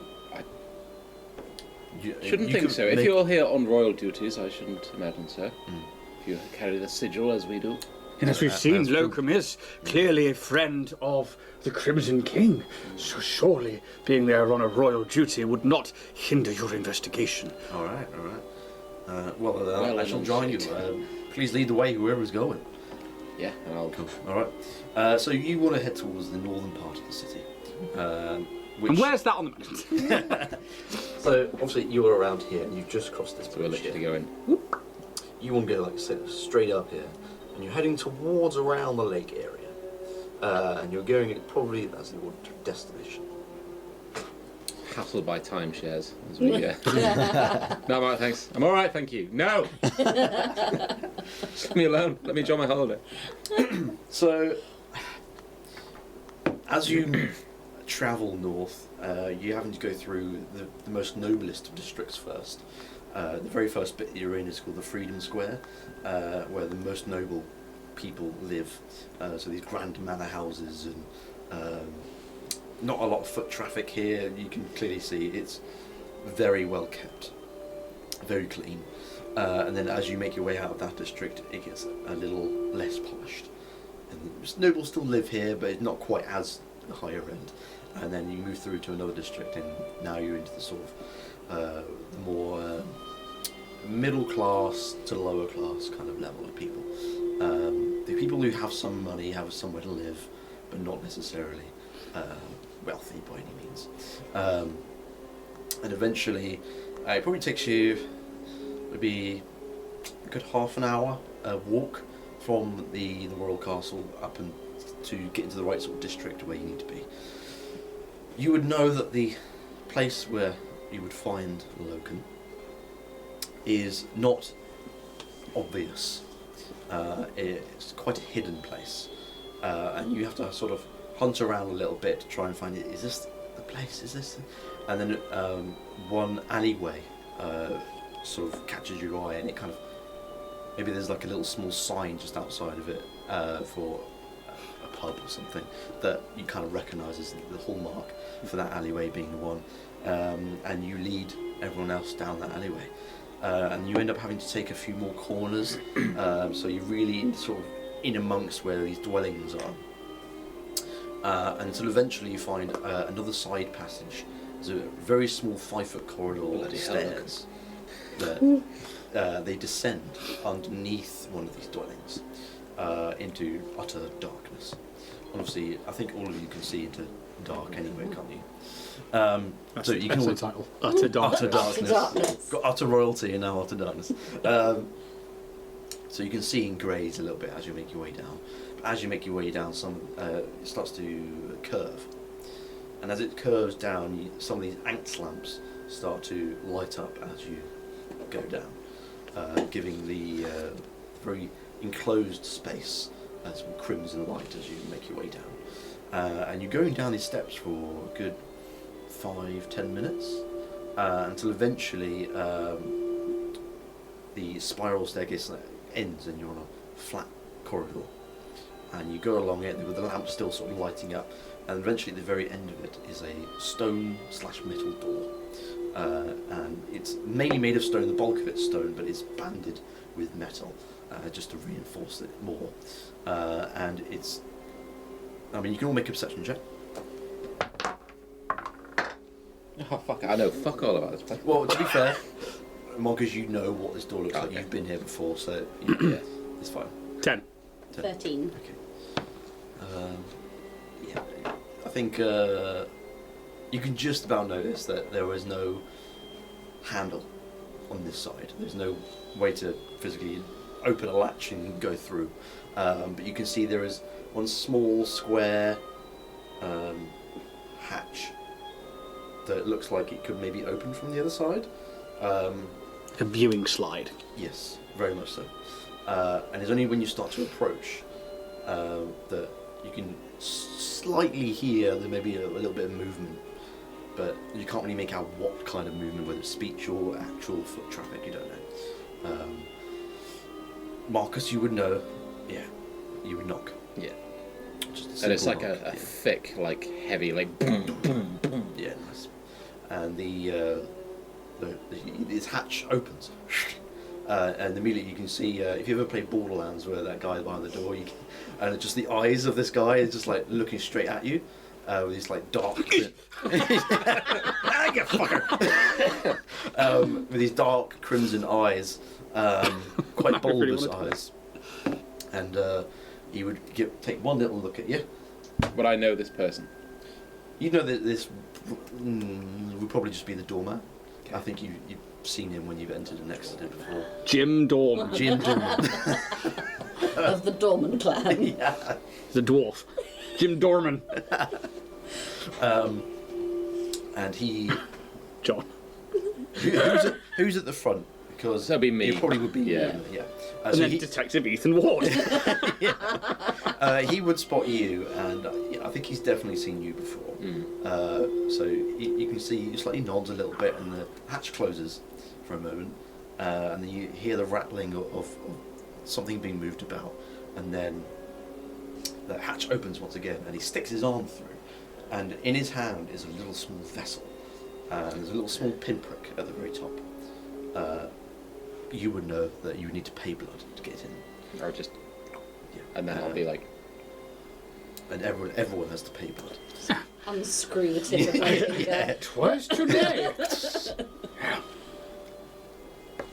Yeah, and then I think all of you, as you pay blood, you're allowed to enter.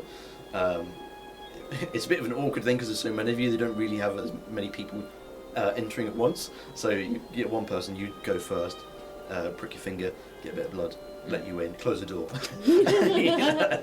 this is quite convoluted. Do bear with. And you all pay blood. It's just 1 HP for all of you. Oh, Hard God. enough. Just like Okay. chip damage here, isn't it? Breaks a vial.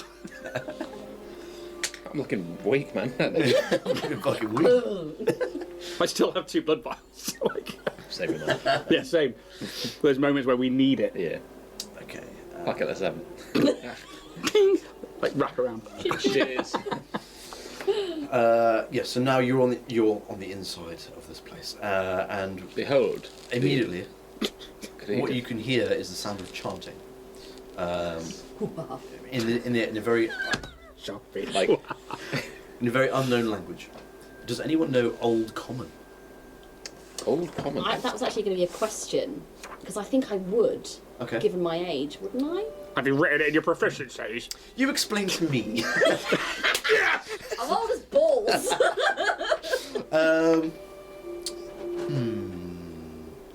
Yeah, I mean, given Or your at least backstory, some kind perhaps, of yeah. like basic understanding. I feel maybe not fluent, but I think given my background and my age, Yeah. it's likely to know. Give some. me a. Let's put a thing on it. Shall we? What else thing? Like, Just a straight intelligence check to see how much of you. You're not even you getting remember. history, bitch. that is 19. Let's see. Okay. You definitely recognise, I think, some words of it for sure. I think because in the manner that there's quite a few voices speaking and chanting at once. You know, like when you're hearing a choir and you can't really quite make out what the words are actually are. It's a bit like that. Yeah, it's like, hang on a minute. Satan. Wait! Hang on, rewind that. The blows of the Dark Lord will... Alexa, add strawberries to shopping list. You would hear blood of the gods infuse thee, and then Tune. please please give us your powers, O benevolent one.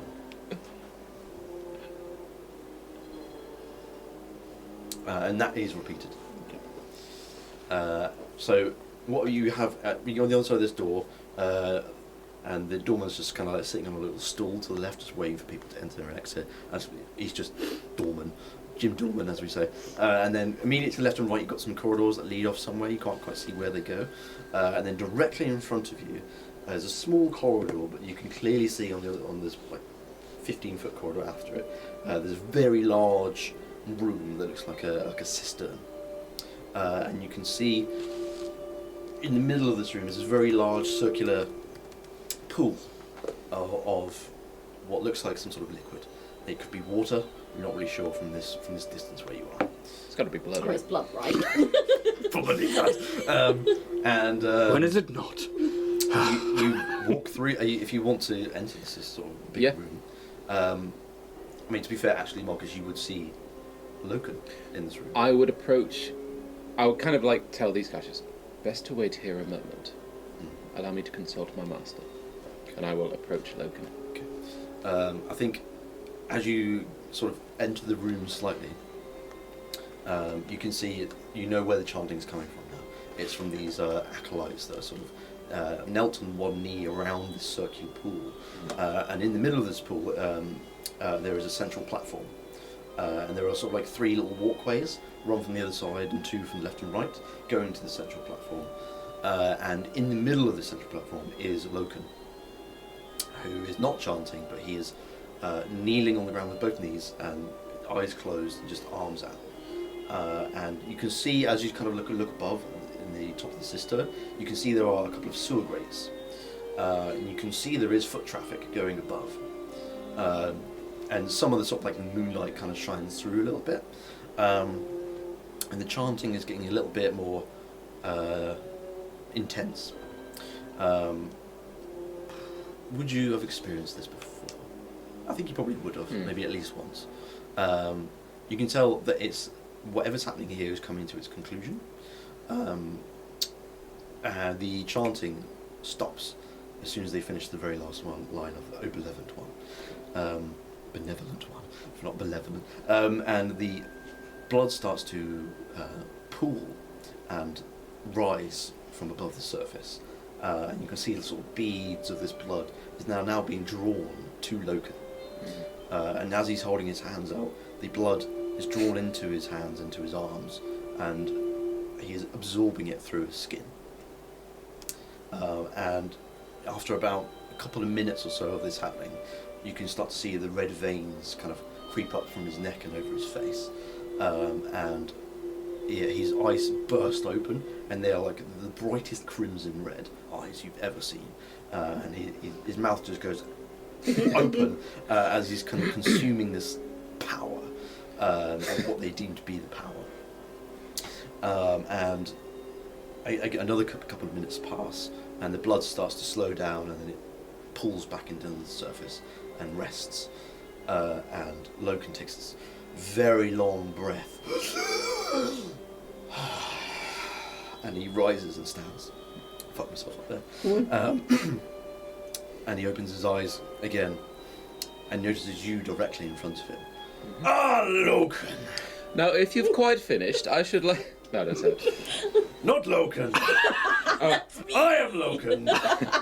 Marcus! Oh, got it. He's a himbo. Sure. I get a little confused sometimes. Little blood drunk. Fuck's sake. I will say... Yeah, Marcus, my friend. Master, Grand Acolyte Loken, how bid thee? He will, he won't answer you right now, but he will walk off one of the walkways and come round. Rude. So I'll just wait here. He'll shake your hand and just give it a quick butt on the shoulder and just be like, how are you doing, old friend? I fare well. There's much to discuss. Been a little while. What have you been? I have been to the Royal Castle. I have been to The Royal prison. Castle? Yes. Really? Yes, really. You? Really? There is much to discuss, and I have some questions, should you find the time. I also have with me three companions. Two, three. I sought to ask for your permission to bring them into this crypt beforehand. Should you be willing to allow them access?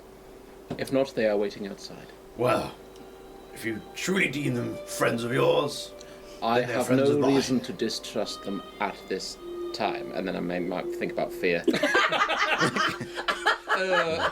Well, hopefully they know not That's a fair to. point. Hopefully they know not to It's an acquired taste. cause any trouble, shall we say? Show me. Bring me to your friends. Friends, companions, come forward. Come forward. Come forward. Come forward. Come forward, please. And if you are brought forward, And I will say, this is Grand Acolyte Loken, my master. it is very good to meet you. What are your names? My name is Marionette. Marionette, very nice to see you. And yourself? And he removes the hat. Holds it down. He says, I am Fear, Grandmaster. Very apt name. I'm sure you strike fear in many that you seek. Oh, I do. And this is Ethan. Oh, I know of Detective Ethan. What? How are you, dear boy? Detective here, dear boy. Ethan Ward just said, how are you doing, Loken? You know, good to see you once again. It's been a while. I knew that I was going to get one. It sure has. Now, what do I have the pleasure? I think I'm gonna demonstrate a couple of pleasantries, and then I'll be like, best to start from the beginning, my master. I was meditating, as you do, in the crypt, where I was taken by the authorities. They found a bag of illegal silver in my possession, though I swear. He looks at you inquisitively. Yeah. I believe it was placed by someone else and I was set up. Now, fast forward. I am being transported to a prison along with some of my companions here, whereupon we were, in due course, executed. I think at that point, you say that you were executed, but you haven't been, or have, and then something's happened. You go, let's wait there. Leave us! And all the other acolytes who were maybe just passing in and out, just sort of maybe wide-eyed and rush off with whatever they're holding and exit the room. And you now have this sort of cistern room to yourselves. Carry on. You were executed, but you're here. We were executed. However, we awoke some time later. To our knowledge, after the recent passing of the Crimson Rain. We have no knowledge as to what may have resurrected us, though we found ourselves in some sort of morgue, lacking our equipment. We were then seized by the authorities again, and we were transported to... I'm going to retcon a bit and tell about the trial. Oh, yeah. How we were, like, judged That's and fine, stuff. yeah. I'm assuming that most of what you said Yeah, is yeah. just everything that kind of happened. Yeah. Whereupon we were taken by the authorities again. This time they displayed considerable interest in our story, and we were taken to the royal castle, whereupon we were greeted by the Grand Advisor. What's her name? Olive. Thalin Dawnseeker. We were accommodated very comfortably, where we remained for some time, and we believe that the Crimson Rain has something to do with a cult. We come seeking guidance on this matter. And then, It certainly seems you've had quite the journey, all of you. This is quite a lot in the last, how long has it been? 3 hours. 5, 7 days, a week, perhaps. Kanrath never sleeps. It is very true.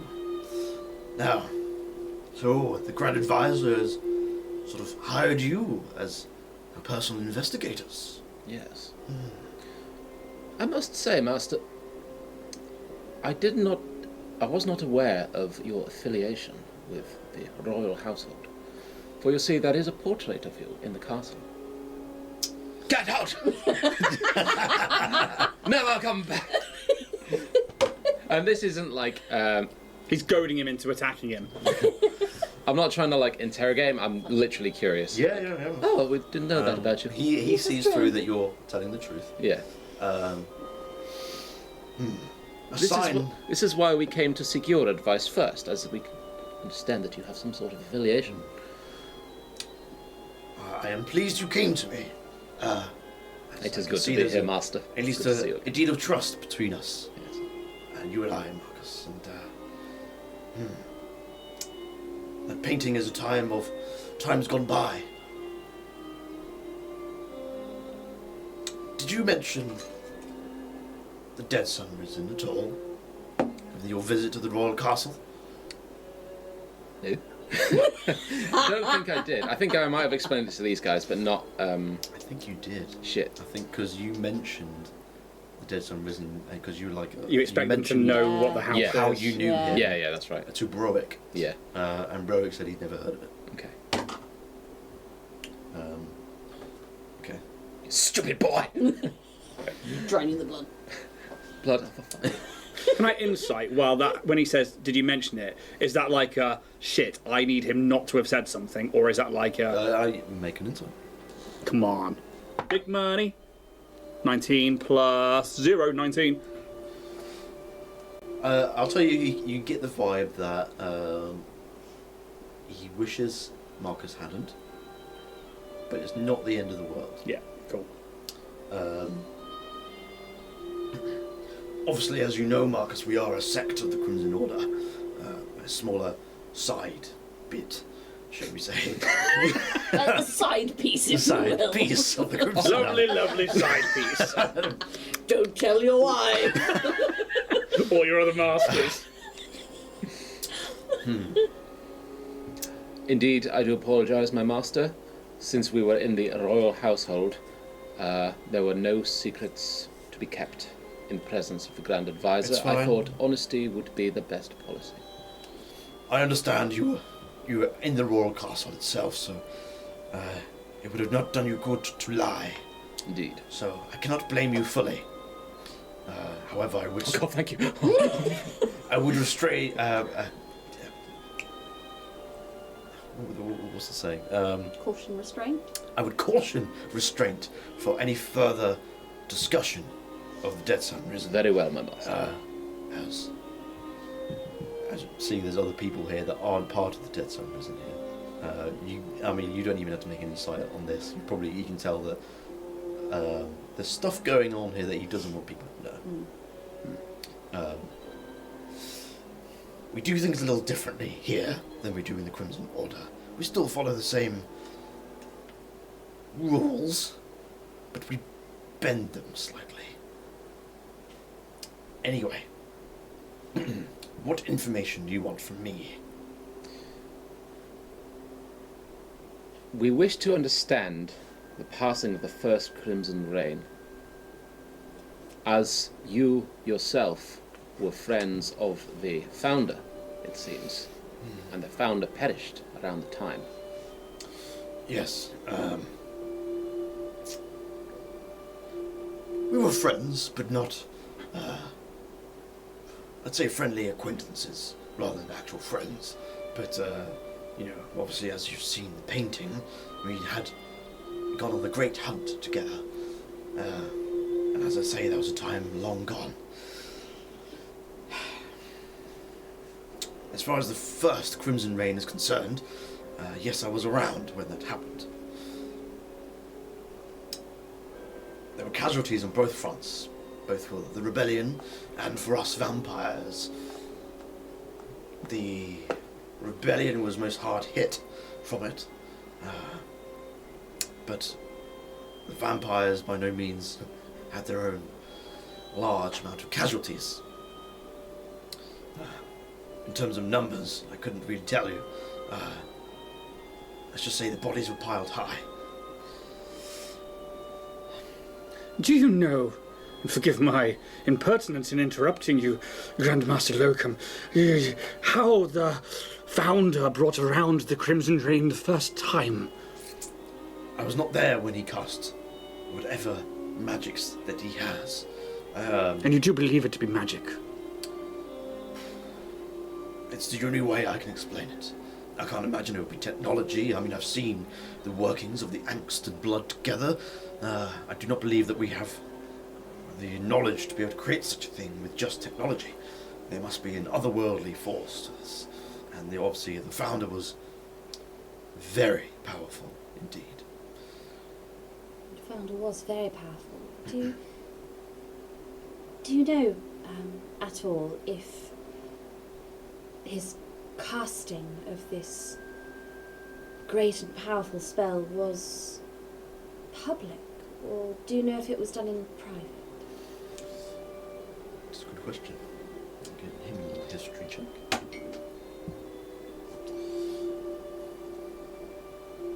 It was made publicly, but also private at the same time.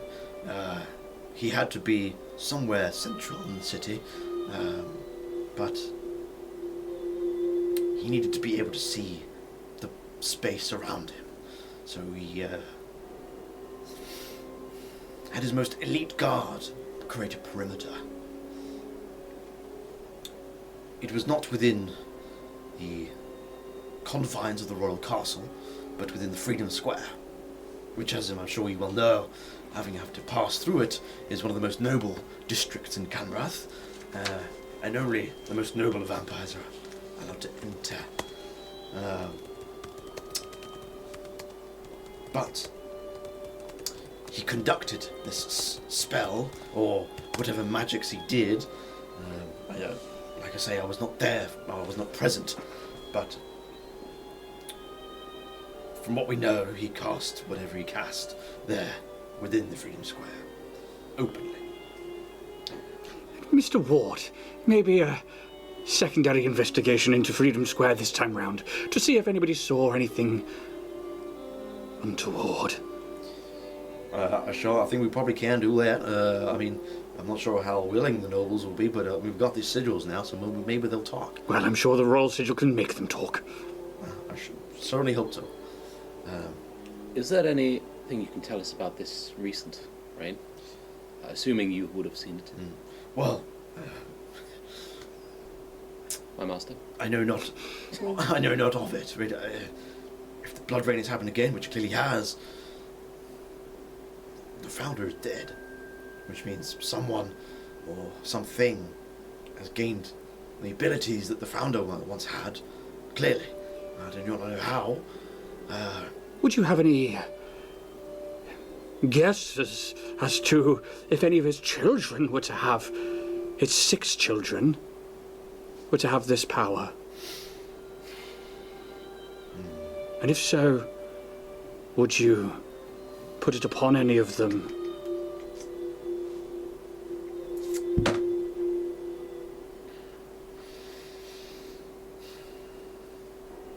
Blood is a very powerful liquid.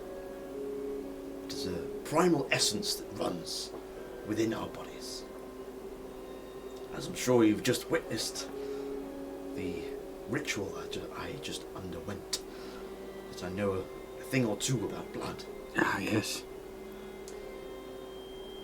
The blood that resides within vampires is what gives them their abilities. If I were to give it any sort of guess, perhaps someone found Founder's blood. Ah. Founders. And he looks to you both. Now that would be very interesting. Ethan, Detective Ward, does the castle has to...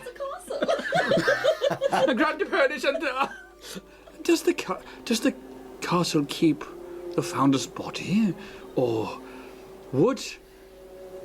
And he like looks to Locum, the creation of an apprentice underneath the bequeathing of your own blood, not necessarily yours, but the Founder's, into his children, give them this power. The ways that the vampires work, by making someone your child, as it were, does not give them your abilities as such. I do not believe that that's how it is gained, especially of a power that of that magnitude would not be transferred from a founder to his child. That is something excessive indeed. Like I say, I would only hazard a guess that somehow someone, somewhere, has gained Founder's blood and somehow used it for their own. Was the Founder ever kind of like given a sort of state funeral kind of thing? Did they have the whole lying in state thing where people could come and mourn? They had or a was coronation. it all very... just a coronation but no funeral? Yes. Good to know. Would they... Well, I mean, do we know how and when the Founder died? I'm trying to give you a very specific time. 7:45. On a Tuesday. Just On a after he'd had his Tuesday. poached eggs. He went for a shit and squeezed too hard. Had an aneurysm. Went like Elvis. His hero, canonically. The Founder. He's got like a crimson wine red Elvis suit on with the collar, but it's rhinestone to shit. You ain't nothing but a vampire, biting all the time. That slick back hair of his. I'll have to look at the other book. I think it was 250 years ago. I think you would know that it was 250. This is the first reign. When on the first reign. Sorry. No, when So the Founder died 250 years ago. and the blood rain was So 200 years. okay. Oh, Wait, hang on. No, I thought- yeah, that doesn't No, work no, out, no. does it? Wait a minute. Now, if I do my maths correctly, All right, hang on. a you're minute. lying, Locum. I'm telling Porky's my master. You rat bastard! Source. That's all right. So the castle, I've got the castle was created 250 years ago. Just when Right, hang on. I think Found you a- found me, yeah. Right. Came along. I think I can give you actual dates here. I've got the Grand Hunt one was 70 years ago. correct. And hunt. The Grand Advisor has been an advisor for 50 years. Right, I might have to retcon a few things in. Okay. Ta- The current year, I'll give you the current year you're in right now. Mhm. You're in 539 NE. 539, you say? 539 NE. Northeast. What's NE stand for? It stands for something. Nubile energy.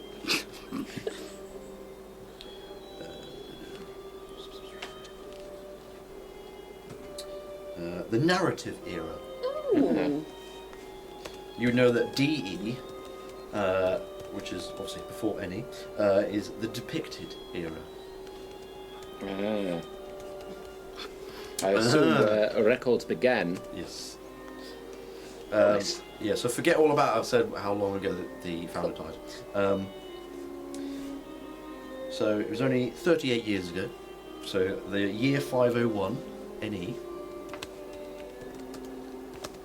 is when the founder passed away.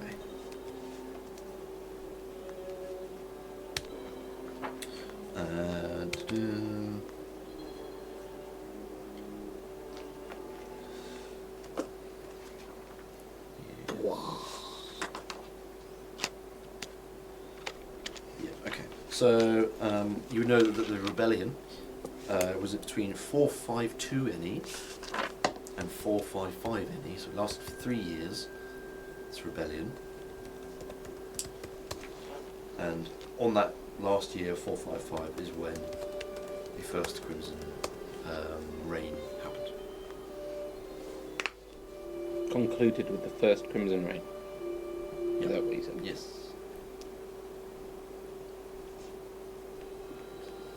Yep. I forgot about that page. So the portrait that we saw, just to see if that needs retconning. In the dining room. Yeah, no, the one of the Grand Hunt. Oh, the Grand Hunt. Would that have been before the coronation of the Crimson King when he was just the first child? Or are we saying that that's more recent? Yeah, because it was in the Crimson King.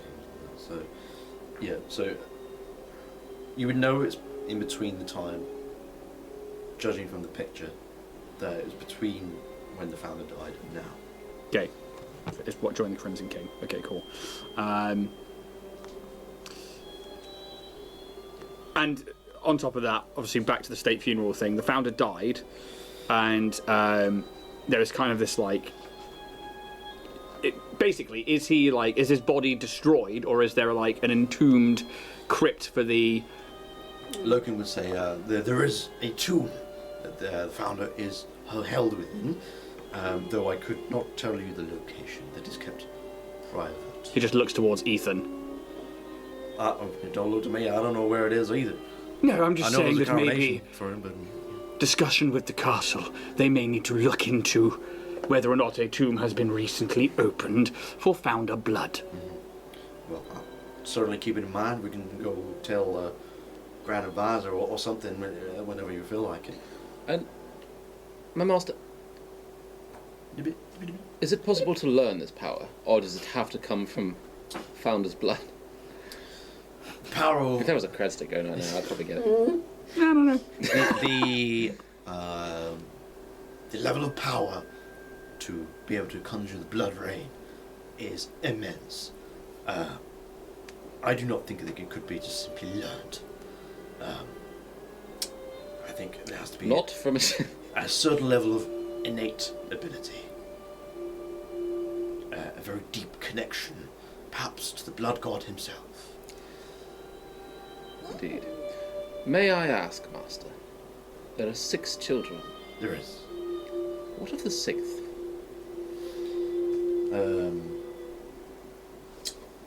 Well, I know that when the first blood rain happened, the 6th child was the leader of this rebellion. Now They are there's- the ones who started the rebellion. Do you know of how the 6th child became the 6th child? Remind me. Please do enlighten us, Grandmaster. Just make sure I get my facts right. Grand Acolyte. Grand Acolyte.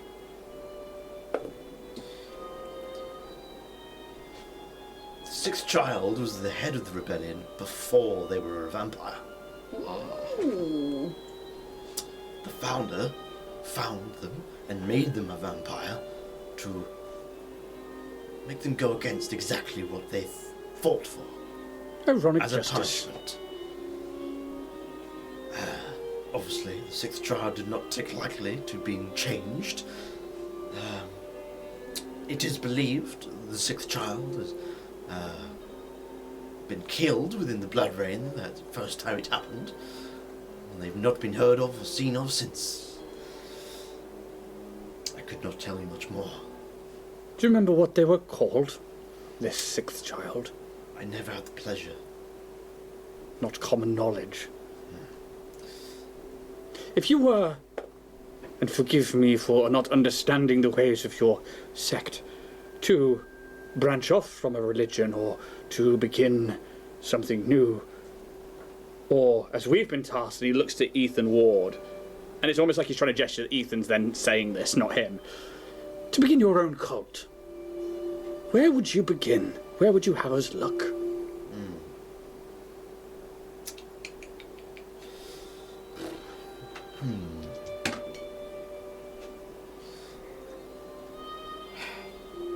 I mean, starting a cult can start anywhere. You just need but a place, the right people beside you, with the same morals and the same visions as you. That's how these things start. And then eventually you get more and more people by your side, by you convincing them or paying them, maybe. I couldn't tell you where a cult would start. It could be anywhere. There is no favourable place. You know, if a cult was to be against Kanrath and anything it goes for, then maybe the cult was started outside of Kanrath. I mean, but it could have been started inside as well. I could not tell you. Especially if they thought they were only bending the rules. Precisely. I suppose one of the most unknowns is why we are all involved. You see, this portrait, the reason why it came with such curiosity is because each person within this portrait had relations with each and every one of us. Yourself, Master? Absolutely did not. No. Not Affiliations with everyone. If that's what love is, I understand. I wish it not upon a single... Who else in this painting of the Great Hunt was affiliated with the rest of you? My household head, Master Wyron Crassius. Ah, Crassius. You know him, A kind soul. indeed. Quite kind for a vampire, at least. Kindly vampire. gonna Kept to match himself it, a lot. I know you know, quite a successful business, and we didn't talk much, but he was friendly enough. And yourself, Fear? And he like just mutters, malevolence. And then just looks at him and goes, my master, Cain. Cain. Cain! Cain. Where's Abel? Little Bible joke there for you. No, I got it. Chose to ignore. None of that here! I'm a Satanist. We're in a cult room. Be respectful. We're playing a Dungeons and Dragons, none of that Jesus stuff. Yes, quite the personality. Oh, isn't he just? Quite the opposite to young Wyron Crassius, I would say. May I ask what your affiliation with him is? He is my master. He gifted me this life, and he raised me to be his apprentice. But now I am the master. He is Where gone. is Cain? He is dead.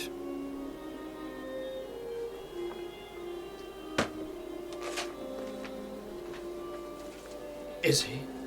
How did he die? Vampires are quite hard to kill. Well, when I found him, he had a silver dagger in his heart and had been flayed. Woohoo! So Nasty way to go. nasty way. And you just found him like this? Yes, Curious. curious indeed. Curious. But and like he's just like dead-eyed at this point. Like, we know you can see behind the glasses, but it's not phasing him in the slightest. Are you sure it was Cain you saw? Well, it would be hard subject to believe that it could be anybody else, but I mean, if he was flayed, he would have no skin. very true, but nobody knew where or who he was. I did not know his name was Cain until yesterday. I only know him as Malevolence. But you say about the whispering murmurs of cults and a place to start, and he looks up to the grates that clearly go up onto the street. You must hear a lot from down here, of the passers-by. I have a few eyes and ears around, for sure. And what is your? And his eyes flash to Marcus for a second, and then back. Your thoughts on the Crimson King? Would you clearly bend the rules to how you wish to play the game. And maybe once Cain was a friend, but I assure you in the end he was not a friend of the Crimson King's. How about you? Would you usurp him?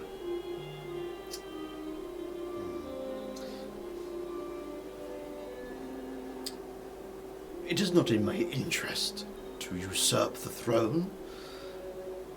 I merely seek Power.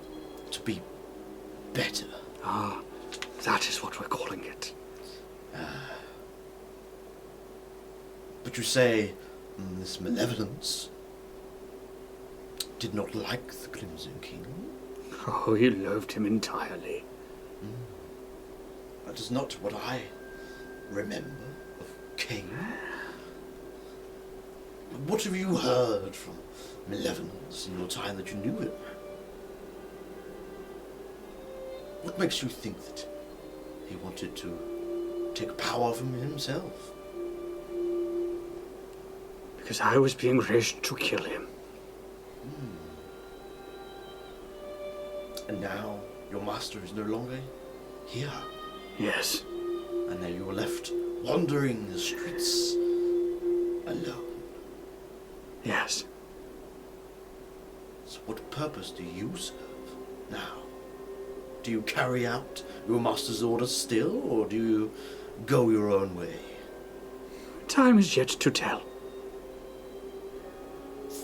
And he looks to Ethan and just cocks his head, because this will be the first time Ethan's hearing any of this. It's we will see what strings they pull, and if they turn on me, I will show them Malevolence. And he's just now staring into the blood pool. A true follower of Malevolence, as you say. Maybe one day you perhaps take the place of him, especially with that attitude. He goes quiet. And you see Detective Ethan Woods roaring you. Holy shit! Who the fuck did we let in? Got myself in a real Have to join a union. bit of a problem here. Go off for a fucking raise. Well, the only suggestion I can give you is a bit of a lead, is to go to the southwest of Kanrath, which is the lower end of town.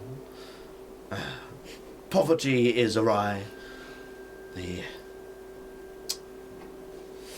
Looks like it's back the way we came. scum of Kanrath reside here. Whoa, Master, no. No, it is quite all right. You'd be, it'd be good for you to have eyes on the back of your head when you venture into such parts of the city. Don't worry, this is not part of the hunting zone, as it were, so you would not be freely attacked by the vampires, although you are vampires yourselves, you too.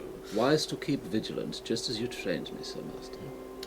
Quite, Marcus. He probably just looks to Detective Ethan, who's clearly not a vampire. You best keep yourself safe as well, Detective. And Yeah. I hope that what you've seen here today will not be just spoken about freely. And he will try to intimidate Ethan. That one, please.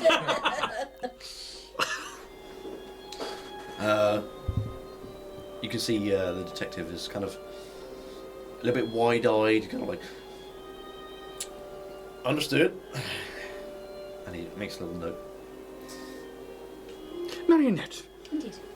obviously, the Grand Acolyte Locum here had many a ties to both you and I. Well, our masters. Is there anything else you wish to know before we make haste? From what I'm hearing, it seems my master did not associate widely amongst this group, but you say you knew of him. Yes. When was it that you last saw or spoke with him? When was that portrait taken? Good question. It must have been some time ago now. If you could put a number on it. Maybe If I could somewhere put a up to number on 501 in between 501 and 539 NE. I could not tell you how many years, but it has been years. Can I insight check that? Of course.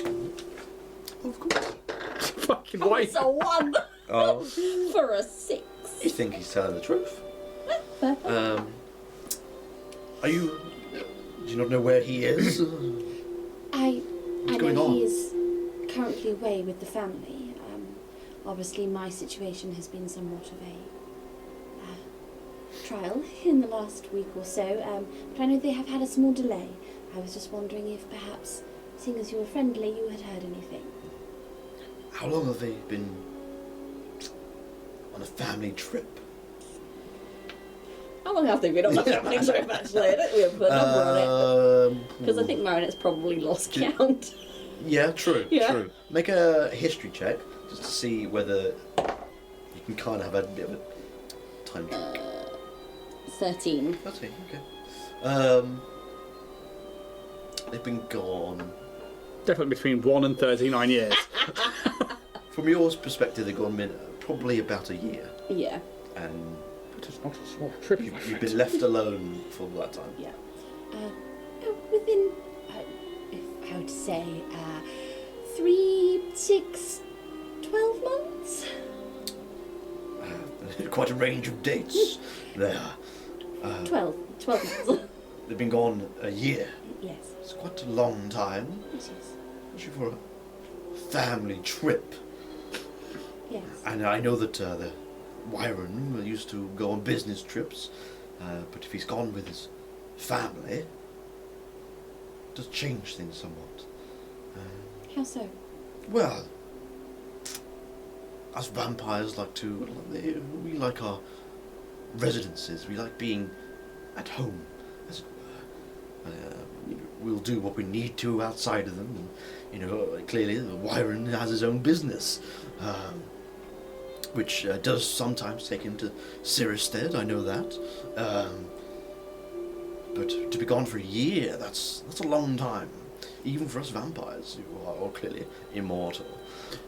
Do we know what your family business is? No. Can I make a history check? Because obviously I've been Yeah, sleuthing. you'd have to get a fucking eye. You can as well, Marcus, if you wish. History. 10. Yeah.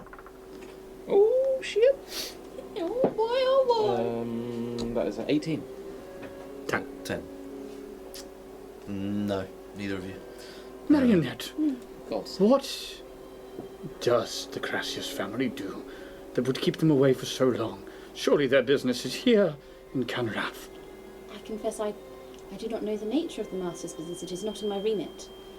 Would it be worth paying a visit to your home to see if we can think- find answers? This is something I have been considering, and yes, I think it would be prudent. Maybe to perhaps go into the study and see what. I did help the master occasionally with some of his administration, but not in terms of the depth of his business. Well, You would at least know what point you've been told from Browick? it's blood related, I think- right? Yeah. Yeah. So angst and blood He's related. been dealing with blood, Special but blood. specialist. Blood. And the fact that Loken has just said he's mentioned Cyherested. Mm. Yeah. Maybe another port of call. Indeed. As for... Sorry, Marcus, please, this No. is your home. You mentioned the first best lead you could give us now is to go to the southwest of Kanrath. What is to be found there? Well, let's just say us vampires don't really like to go there. Purely because of the sounds and smells. It is Enticing. disgusting. I know you are vampires yourselves, but if someone were to start a cult, perhaps they would start it there where vampires are less likely to go. I'm going to presume that dock in the southwest is where... Yeah, cool. Yeah, Possible cult origins. I know the area well. And you suggest that someone may have got their hands on Founder Blood. It is but a theory. If the founder was the only one with this power originally, and it just so happens that this exact event happens again, who's to say? Where is your master's household situated in the city? You would know that it was in that second band, so it's not in the Freedom Square where most nobles are. Just outside. Just outside. Yeah. Southwest? Uh, The fringes of the freedom. You had to go past this sort of district as you came to where you are now. Okay. It's the so- almost freedom square. Perhaps you Yeah. could hop in. Indeed. Or not. Is there anything else that I can help you with, Marcus? I'll be like, huh. How fares Sister Acolyte Medica? You two were always friendly, weren't you? Friendly. It's a friendly competition. Yeah. Player. She's not currently here. She's carrying out some duties out in the streets. She now. Not like important. Got to get those fangs somehow. I did not realise your master was a pimp. Explains a lot about you, Marcus. You subservient fuck. Such a little simp. Just such a little simp. Marcus Simporius. No, that's not my fade. Um, It is like Yeah. a light gesture. yeah, he says that she is elsewhere. She's not within the confines of what this place is right now. Out doing some missions. I'll say, tell her to mind her step or something, you know, like. Threatening. I'll pass the word along. What's I'll let her know that you are at least still around. And pray, do forgive my ignorance. I am but young.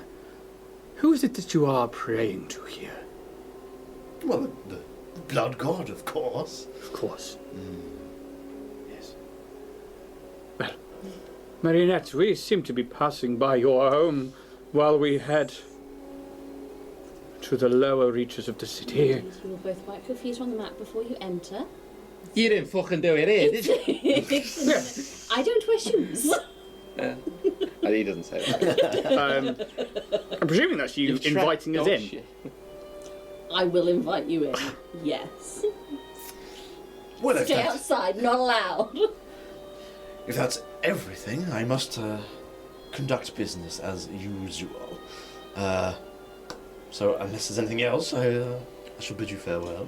Thank you very much for your time. Thank you, my master. It was good to see you again. You're very much more interested. Right? No, he wouldn't say. He was. You're very. No, he'll wait till it's outside. Okay.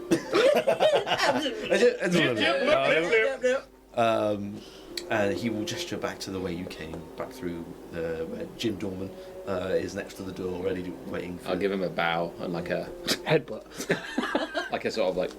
sort of thing. Now see you again, Marcus. Goodbye, my master. You would get a hand on your shoulder just as you leave. Me. Yes. It's Logan. And he pulls you back a bit as you guys sort of carry If you on. fucking ever. Bring them here again. He'll get a little bit quite close to you, and he'll say, make sure you don't speak of what happened here, what you saw when you came in, to anyone. Do you understand? I do, my master. Good. I shall. And make sure that your stum. companions do not do the same. Do the same.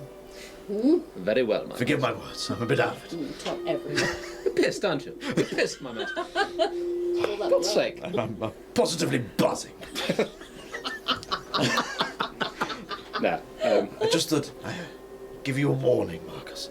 As you know, we do things a little differently, and we're trying a few things out. I will keep to my word that I will not utter a single syllable in Good. regards to what is happening here.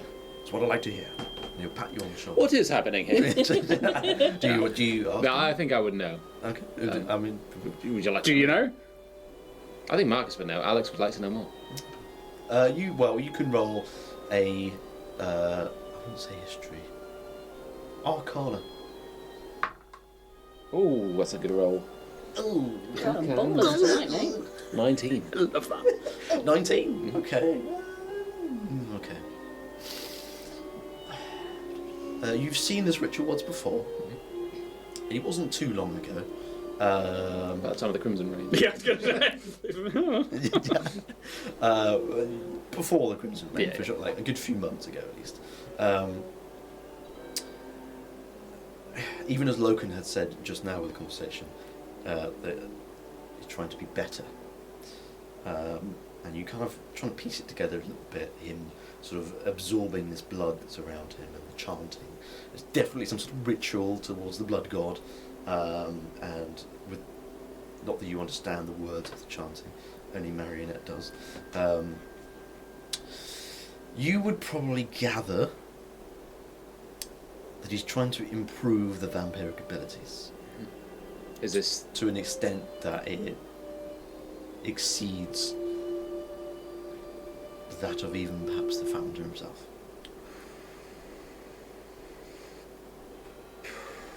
Okay. And you would know that Loken has mentioned before, just kind of like in passing,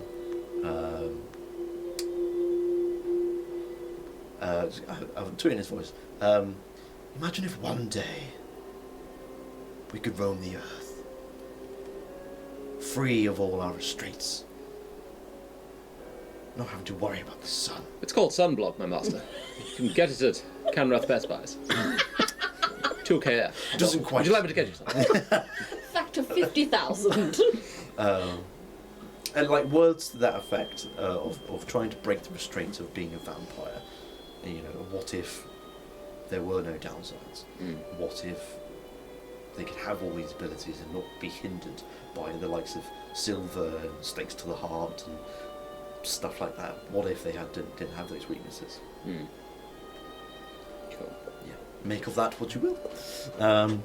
And you exit this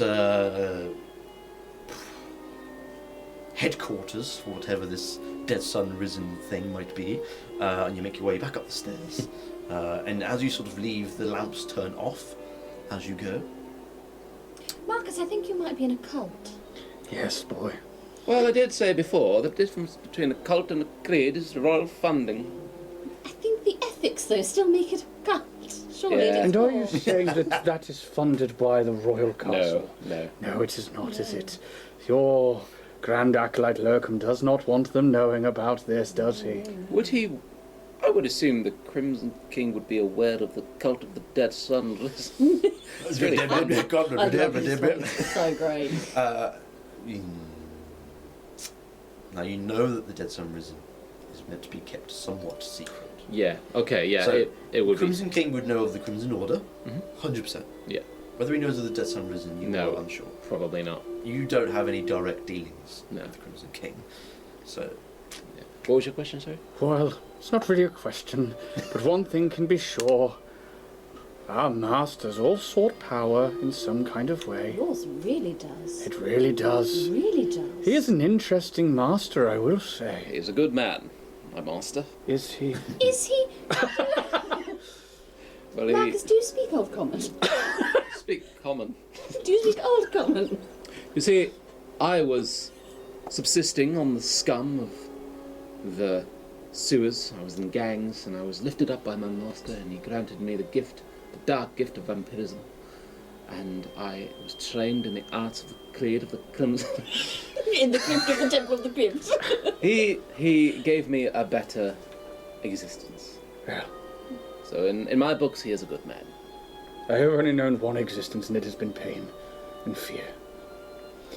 Your master is interesting to me, but if you don't think that, like the others, he is after power, then you are sorely mistaken. Just Don't we to all? put us a bit of, context on this. That chanting, I didn't get all of it, but two key things rather stood out. Blood of the gods infuse thee. Please give us your powers, O benevolent one. Now that's a bit of speak extreme Old power. Did you write that down? I'm rather rusty. Pardon the pun. Did you write it down? Yes, I did. Can I? I see I think that. Marionette has actually been taking notes because I do have a little calligraphy set. You see the most beautifully scripted piece of paper there. I'm just gonna be like, Now I always remembering, work in triplicate. now remembering we have a mortal with us, he just turned on his heels towards Ethan. Now, He's finishing up some notes. Yes? do you not think it's curious that not necessarily the people from the portrait, but all of the Crimson King's friends all look to gain power? This locum looks to defy the Crimson Gods by taking away the impurities and the weaknesses of the vampiric.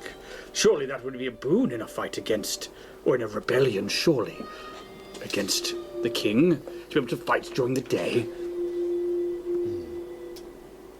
It certainly could be, but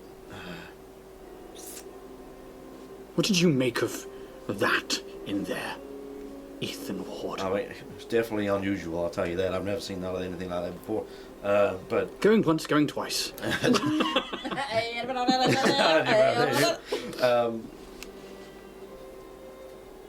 it is not exactly evidence. I'm just gonna be looking at Ethan like that. That. I imagine we're not just stood outside the fucking door. No, we you're are you're sort of midway up the sort of, It's a while to get back up. yeah, Isn't it? 5 10 minutes. And you have no memory of where you're coming from. Yeah. Look, I'm just a human. I don't really understand what's going on here with all these rituals and shit like that. But I'm sure the Grand Advisor needs to know. it would be certainly unusual for more vampires to be on the side that wants to kill the vampires. That doesn't make a lot of sense They've to done me. it before. Huh? But they have done it before. Ah. Whether intentionally or not. And my sole purpose, apparently, was to usurp. And he just fucking dead-eye stares in and says that. Are you talking about the rebellion? I'm talking about the first blood rain because whether intentional or not, Kill both sides. They killed both sides, yes, but there was, on the side that was trying to get rid of the vampires, there was only but one vampire, and that was because they were turned during the middle of the fucking rebellion. True, but how As a convenient punishment. is it that the one thing that saves the vampires also thins out the numbers so that feeding on the cattle becomes...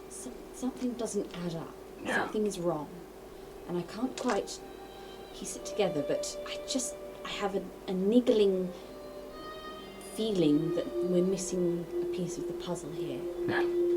Shall we go see if Master Crassius has anything to say on the matter?